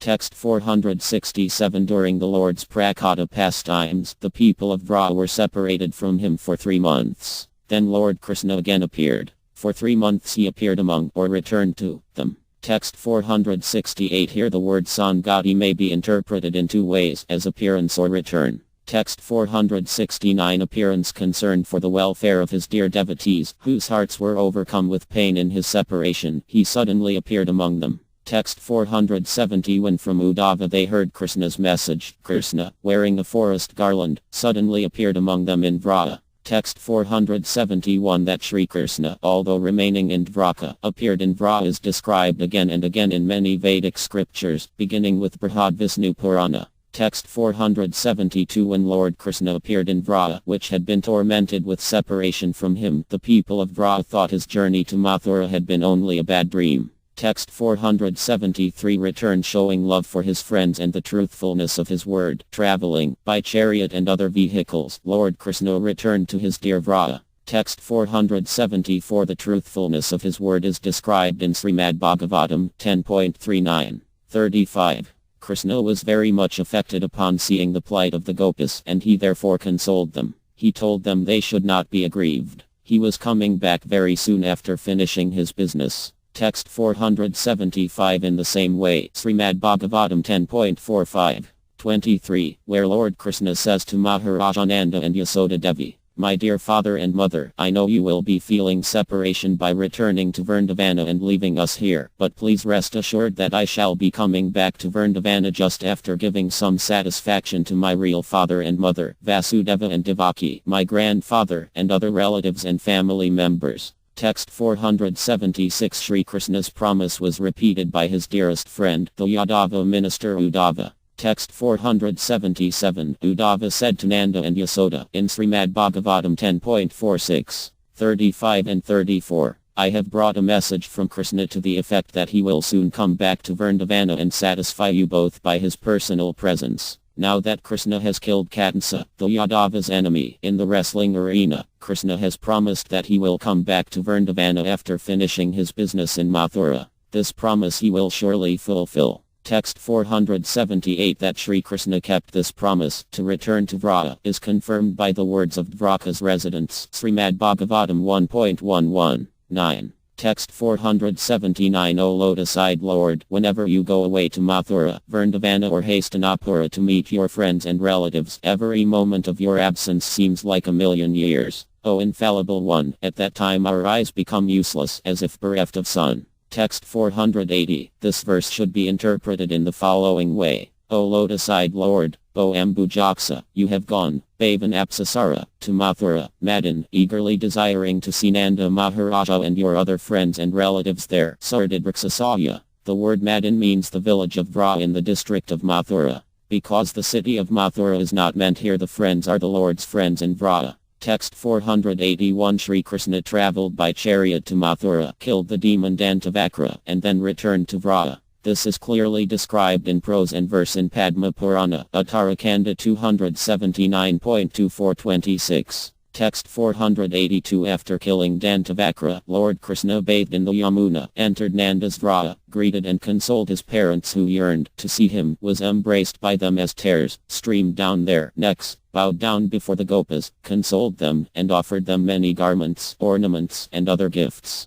Text 483. Under a desire tree by the Yamuna's charming shore, Krishna enjoyed pastimes with the Gopas day and night. Dressed as a Gopa, he stayed there for 2 months, happily enjoying charming pastimes filled with the nectar of great love. Text 484. Explanation. Here Uttarya means bathing. The Lord killed the demon, bathed in the Yamuna, and went to Vrata. Text 485. Although in his prakata pastimes the Lord is sometimes briefly absent, in his aprakata pastimes, in his 3 abodes he enjoys pastimes eternally, and is never absent. Text 486. In the Padma Purana's description of Sri Krishna's return to Vrata, another pastime is also related. Padma Purana, Uttarakanda 279.27. Text 487. Then, by Lord Krishna's mercy, the Gopas headed by Nanda, their wives and children, and the cows, birds, deer and other living entities there, all in glorious spiritual forms, entered spiritual airplanes and went to the highest Vaikuntha realm.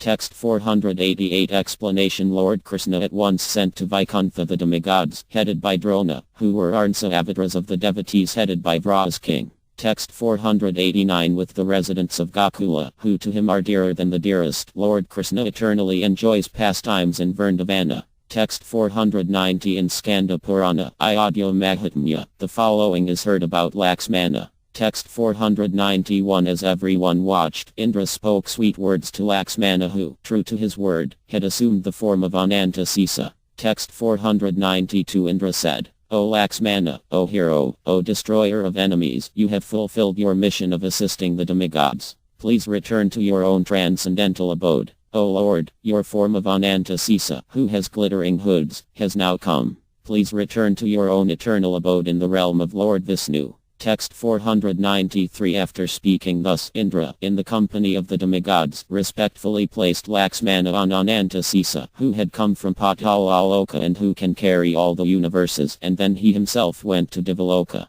Text 494. Desiring to perform his aparakata pastimes, the Lord manifested at Dvaraka the illusions that began with the sage's curse. Text 495. Then, accompanied by they who as Arnsa avatars of the demigods and their followers had incarnated in the Vrsni dynasty, the Lord, in his form as Ksirodakasai Vishnu, went to his own abode. Text 496. With the Yadavas and others who eternally enjoy pastimes with him, Lord Krishna continued to enjoy pastimes at Dvaraka. Text 497. The Lord's abode is said to be in two parts, Mathura and Dvaraka. They say Mathura is also in the two parts, Gokula and Mathura city. Text 498. The abode named Goloka manifests its opulence as the abode Gokula. Goloka is described in Brahma Samhita 5.43 and 56. Text 499. Below the planet named Goloka Vrindavana are the planets known as Dividhama, Mahasadama and Haridama. These are opulent in different ways. They are managed by the Supreme Personality of Godhead, Govinda, the original Lord. I offer my obeisances unto him. Texts 500 and 501. I worship the transcendental seat known as Svatadvipa, whereas loving consorts the Lakmis in their unalloyed spiritual essence practice the amorous service of the Supreme Lord Krishna as their only lover. Where every tree is a transcendental purpose tree. Where the soil is a purpose gem, all water is nectar, every word is a song, every gate is a dance, the flute is the favorite attendant, effulgence is full of transcendental bliss, and the supreme spiritual entities are all enjoyable and tasty. Where numberless milk cows always emit transcendental oceans of milk, and where there is eternal existence of transcendental time, who is ever present and without past or future and hence is not subject to the quality of passing away even for the space of half a moment. That realm is known as Goloka only to a very few self-realized souls in this world. Text 502. Because Gokula is the potency of Goloka, Goloka is more glorious. Text 503. In Padma Purana, Patalakanda, glorious Mathura is greater than Vaikuntha. Living there for single day creates devotion for Lord Hari. Text 504. The seven holy cities of Ayodhya, Mathura, Mayapura, Varanasi, Kaichi, Avantika, Jagannathapuri, and Dvaraka grant liberation. Text 505. Mathura is the best of these seven holy cities. O goddess, please hear of its glories. It is the most exalted part of the Vaikuntha world. Text 506. It has already been shown that Goloka is the abode of the Lord's eternal pastimes. In Padma Purana, Lord Krishna explains that Goloka is eternal. Text 507. Know that my Mathura, Vrindavana forest, Yamuna, cowherd boys, and gopis are all eternal. Text 508. Although small, earthly Mathura is very wonderful. It expands or contracts according to Lord Krishna's pastimes. Text 509. The demigod Brahma directly saw that many material universes are situated within earthly Vrindavana. Text 510. During the Rasa dance pastime billions of gopis were on the Yamuna's shore. How could this wonder happen? Texts 511-513. At the time of the Lord's Prakata appearance the places of his pastimes could be seen only by his personal associates. Others could not see them. At present, however, the many hills, forests, villages and other places in Vrindavana that had been decorated with Lord Krishna's childhood and other pastimes still wonderfully remain and can be seen by all. Text 514. The place that was once rich with his pastimes is now empty for both they who are qualified to see them and also for others. Text 515. However, because he has inconceivable powers for the Lord, his dear devotees, his abode, and his pastimes, what is not possible? Text 516. The wise know that this is true about Dvaraka. Text 317. A. In Srimad Bhagavatam 11.31, 23-24. O king, when Lord Hari left Dvaraka, the ocean at once flooded the Lord's abode. Text 317, b. Lord Krishna eternally stays there. Remembrance of it brings all auspiciousness and removes all inauspiciousness. Text 518 Another transcendental opulence of Lord is the wonder of his ability, displayed before the eyes of Narada Muni, to manifest many forms simultaneously. Text 519 Although the sun, moon, and planets then were not the ordinary material plants of the world, the devotees in the Lord's pastime saw them as material. Text 520 Although Sri Krishna eternally performs pastimes in Gokula, Mathura, and Dvaraka, his pastimes in Gokula are sweeter than the others. Text 521 In Samohana Tantra, the personality of Godhead has many thousands of avatars. Of them the childhood form of Sri Krishna is the most extraordinary. Text 522 Explanation The span of life is divided in three parts: childhood, youth, and old age. Childhood extends from birth to the age of 16 years. Text 523 In Brahmanda Purana, although I appear in many different forms, all full in 6 opulences, none of these forms is equal to my form as the cowherd boy Krishna. Text 524 In the great tantras are spoken many great mantras, headed by the famous 10-syllable and 18-syllable mantras, decorated with Lord Krishna's glories. Text 525 The best of all evidence is Gopalatapani Upanishad, which Lord Krishna spoke to Brahma in the beginning. Text 526 Lord Krishna's sweetness in Vra is of 4 kinds: the sweetness of his 1. Opulence, 2. Pastimes, 3. Flute, and 4. Handsome form. Text 527 The sweetness of his opulence served by the nectar of opulence and sweetness, nectar never heard of before. Lord Krishna enjoys pastimes in Vra. Text 528 When the demigods headed by Brahma and Siva reverentially offer prayers, Lord Krishna does not even glance at them from the corner of his eye.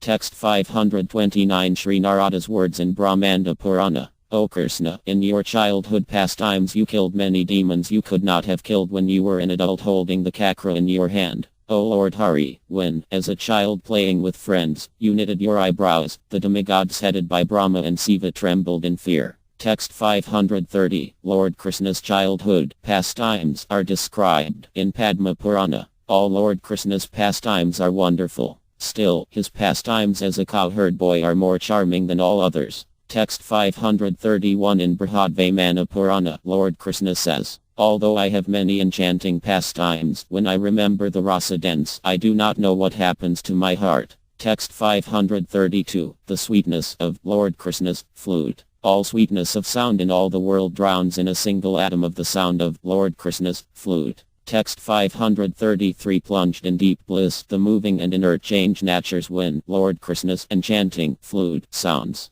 Text 534 Saying, is this a mystic mantra that charms its hearers, or is it wonderful nectar drunk by our ears? The demigods headed by Siva become bewildered. Texts 335 and 336 in Srimad Bhagavatam 10.35.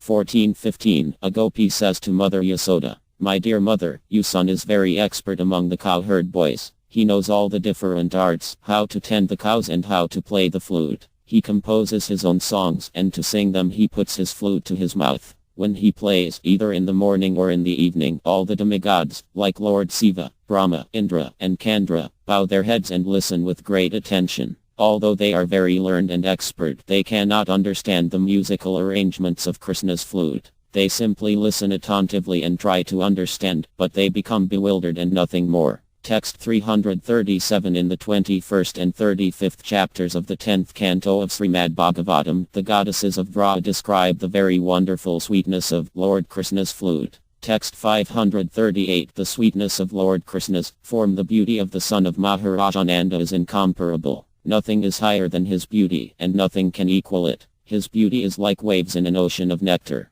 This beauty is attractive both for moving and for non-moving objects. Text 539 In the Tantras, L will now describe the process of meditation on Nanda's son, Krishna, whose charming handsomeness has never been seen or heard of before, and whose lotus toenails are worshipped by the personified handsomeness of many billions of Kamadevas. Text 540 in Srimad Bhagavatam 10.29. 40. My dear Lord Krishna, where is that woman within the 3 worlds who cannot be captivated by the rhythms of the sweet songs coming from your wonderful flute? who cannot fall down from the path of chastity in this way. Your beauty is the most sublime within the three worlds. Upon seeing your beauty, even cows, birds, animals and trees in the forest are stunned in jubilation. Part 2 Sri Bhagavatamrta, the nectar of Sri Krishna's devotees. Text 1 Lord Krishna's devotees must be worshipped. If his devotees are not worshipped, a grave offense is committed. Text 2 in Padma Purana. Vaisnavas should serve the great devotees headed by Markandeya Muni, Maharaja Ambrisa, Aparikara Vasu, Srila Vyasadeva, Vibhisana Maharaja, Pundrika, Maharaja Bali, Lord Siva, Maharaja Prahlada, Sri Vidura, Dhruva Maharaja, Sri Dalbhya, Parasara Muni, Bhismadeva, and Narada Muni. If one serves Lord Krishna but does not serve them, he commits a great sin.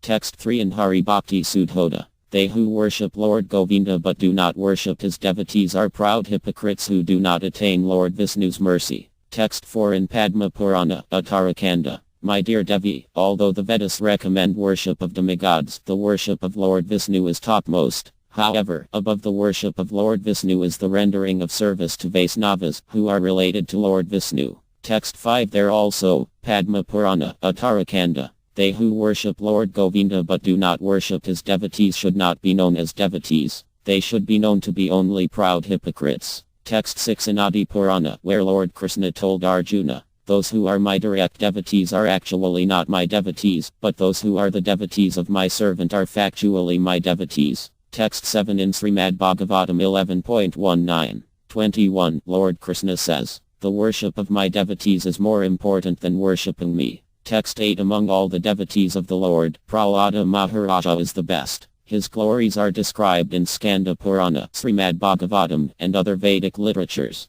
Text 9 in Skanda Purana Lord Siva says, a devotee is one who understands Lord Krishna in truth. I am not among them. Among all Lord Krishna's devotees Prahlada Maharaja is the best. Text 10 Prahlada Maharaja's words in Srimad Bhagavatam 7.9. 26. O my Lord, O Supreme, because I was born in a family full of the hellish material qualities of passion and ignorance, what is my position? And what is to be said of your causeless mercy, which was never offered even to Lord Brahma, Lord Siva or the goddess of fortune, Lakshmi? You never put your lotus hand upon their heads, but you have put it upon mine. Text 11 Lord Nrsimha's words there, Srimad Bhagavatam 7.10. 21. Those who follow your example will naturally become my pure devotees. You are the best example of my devotee, and others should follow in your footsteps. Text 12 The Pandavas are even greater than Prahlada Maharaja and the devotees like him. Srimad Bhagavatam may be seen as the clear evidence for this. Text 13 Sri Narada's words in Srimad Bhagavatam 7.10, 4850, and 7.15, 75-77. My dear Maharaja Yudhishthira, all of you the Pandavas are extremely fortunate, for the Supreme Personality of Godhead, Krishna, lives in your palace just like a human being. Great saintly persons know this very well, and therefore they constantly visit this house. Text 14 The impersonal Brahman is Krishna himself because Krishna is the source of the impersonal Brahman. He is the origin of the transcendental bliss sought by great saintly persons, yet he, the Supreme Person, is your most dear friend and constant well-wisher and is intimately related to you as the son of your maternal uncle. Indeed, he is always like your body and soul. He is worshipable, yet he acts as your servant and sometimes as your spiritual master. Text 15 Exalted persons like Lord Siva and Lord Brahma could not properly describe the truth of the Supreme Personality of Godhead, Krishna. May the Lord, who is always worshipped as the protector of all devotees by great saints who observe vows of silence, meditation, devotional service and renunciation, be pleased with us. Text 16 Srila Sridhara Swami comments. Tuth king who lamented, Prahlada, who saw the Lord, was fortunate. Narada Muni spoke the three verses beginning with 7.10.48. Text 17 Sridhara Swami further comments on these three verses. The Supreme Personality of Godhead did not personally stay in Prahlada Maharaja's home, although he stayed in the Pandavas' home. The great sages did not travel to Prahlada's home in order to see the Supreme Lord, although they did visit the Pandavas' home for this purpose. The Supreme Lord did not become the intimate relative of Prahlada Maharaja, as he became the maternal cousin of the Pandavas. The Supreme Lord also did not personally express great pleasure in the daily activities of Prahlada Maharaja, as he did with the Pandavas. For all these reasons Narada said that the Pandavas were more fortunate than either himself, Narada, or Prahlada. Text 18 Because of their constant intimate association with Krishna and close family ties with him, some members of the Yadu dynasty are more exalted than the Pandavas. Text 19 in Srimad Bhagavatam 10.82, 28 and 30. Your Majesty Ugrasena, King of the Bhajas, factually the Yadus are the only persons within this world who are perfect in all respects. All glories unto you. All glories unto you. The specific condition of your perfection is that you are always seeing Lord Krishna, who is sought after by many mystic yogis undergoing severe austerities and penances for great numbers of years. All of you are in direct touch with Lord Krishna at every moment. Text 20 Your Majesty, King of the Bhajas, you are related with the Yadu dynasty by matrimonial relationship and by blood relationship also. As a result you are constantly in touch with Lord Krishna, and you have no difficulty in seeing him at any time. Lord Krishna moves with you, talks with you, sits with you, rests with you, and dines with you. The Yadus appear to be always engaged in worldly affairs which are considered to lead to the royal road to hell. But due to the presence of Lord Krishna, the original personality of Godhead in the Vishnu category, who is omniscient, omnipresent, and omnipotent, all of you are factually relieved from all material contamination and are situated in the transcendental position of liberation and Brahman existence. Text 21 in Srimad Bhagavatam 10.90, 46. The Yadavas loved Krishna so intensely that in their regular activities, in sleeping, sitting, traveling, talking, sporting, cleansing, and bathing, they were simply absorbed in thoughts of Krishna and paid no attention to bodily necessities. Text 22 Uddhava, whose wonderful glories are described in Srimad Bhagavatam, is the best of all the Yadavas. Text 23 Lord Krishna's words in Srimad Bhagavatam 11.14, 15. O Uddhava, neither Brahma, Siva, Sankarsana, Lakshmi, nor I myself am dear to me as you. Text 24 Lord Krishna also said to Uddhava in Srimad Bhagavatam 11.16, 29. O Uddhava, among the devotees you are my representative. Text 25 Even from his own childhood, Uddhava was a great devotee of Lord Krishna. Text 26 in Srimad Bhagavatam 3.2, 2. Uddhava was one who even in his childhood, at the age of 5 years, was so absorbed in the service of Lord Krishna that when he was called by his mother for morning breakfast, he did not wish to have it. Text 27 There also, Srimad Bhagavatam 3.4, 31. Uddhava is not inferior to me in any way because he is never affected by the modes of material nature. Text 28 Here is the meaning of this verse. Yadgune means with Uddhava's qualities, Prabhu means I, the Lord, and Na Ardita means Na requested. Or, the meaning may be, Yat means, Sai 168 because, Gune means by the modes of nature beginning with the mode of goodness and Na Ardita means not troubled. This means that Uddhava is beyond the modes of material nature. The reason is given in the word Prabhu, which means able to taste the nectar of devotional service. Text 29 The Gopis of Vra are more exalted even than Uddhava. Uddhava begs to attain the same sweetness of love they bear for Lord Krishna. Text 30 in Srimad Bhagavatam 10.47, 58 Uddhava said, among all the living entities who have accepted the human form of life, the Gopis are super excellently successful in their mission. Their thought is truly absorbed in the lotus feet of Krishna. Great sages and saintly persons are also trying to be absorbed in meditation upon the lotus feet of Krishna, who is Mukunda himself, the giver of liberation, but the Gopis, having lovingly accepted the Lord, are automatically accustomed to this habit. They do not depend on any yogic practice. The conclusion is that one who has attained the Gopis condition of life does not have to tatki birth as Lord Brahma or be born in a Brahmana family or be initiated as a Brahmana. Text 31 in Brihadvamana Purana, speaking to the sages headed by Bhargu, Brahma said although I performed severe austerities for 6,000 years to attain the dust from the Vra Gopis lotus feet, I was unable to attain it. Text 32 The sages headed by Bhargu said, in this world are many devotees, among whom Narada is the first, the dust of whose feet persons like you may take. Still, you neglect them for the dust of the Gopis feet. This fills me with doubt. What is the reason? O Lord, please tell. Text 33 Brahma said, my sons, the beautiful girls of Vra are the best of women. Neither I, Lord Siva, Anantasisa, nor Lakshmi Devi are equal to them in any way. Text 34 in Adi Purana, Arjuna said to Lord Krishna, in the three worlds, which devotees know you most intimately? With whom are you always pleased? To whom do you bear love without equal? Text 35. The personality of Godhead replied, O king, neither Brahma, Siva, Lakshmi, nor my own self are as dear to me as the gopis. Text 36. How many devotees do I love in this world? Still, the gopis are more dear to me than my own life breath. Text 37. O mighty Arjuna, neither the great sages, yogis, nor demigods headed by Siva understand me as well as do the gopis of Vraja. Text 38. Neither by austerities, Vedic study, saintly conduct, nor knowledge am I conquered. I am conquered only by love. The gopis are proof of that. Text 39. The gopis understand my glories, service to me, faith in me, and meditation upon me. O son of Prtha, others do not understand these things intimately.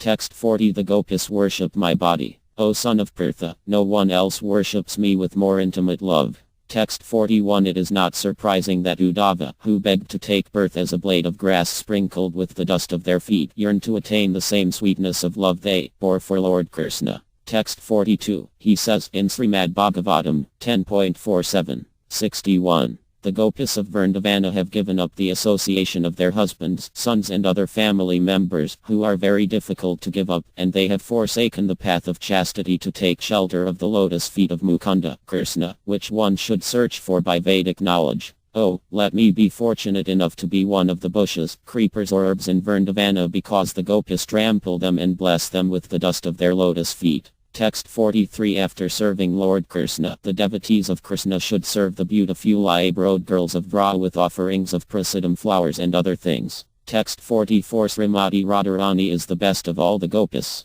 Her superiority is described in the Puranas, Agamas, and other Vedic literatures. Text 45. In Padma Purana, just as Srimati Radharani is most dear to Sri Krishna, her bathing place known as Radhakunda is also dear to him. Among all the gopis, Srimati Radharani is supermost and very dear to Lord Krishna. Text 46. Also, in Adi Purana, O son of Prtha, in the three worlds the earth planet where the town of Vrindavana is situated, is most fortunate. There the gopis stay. There my beloved, who is named Radha, stays.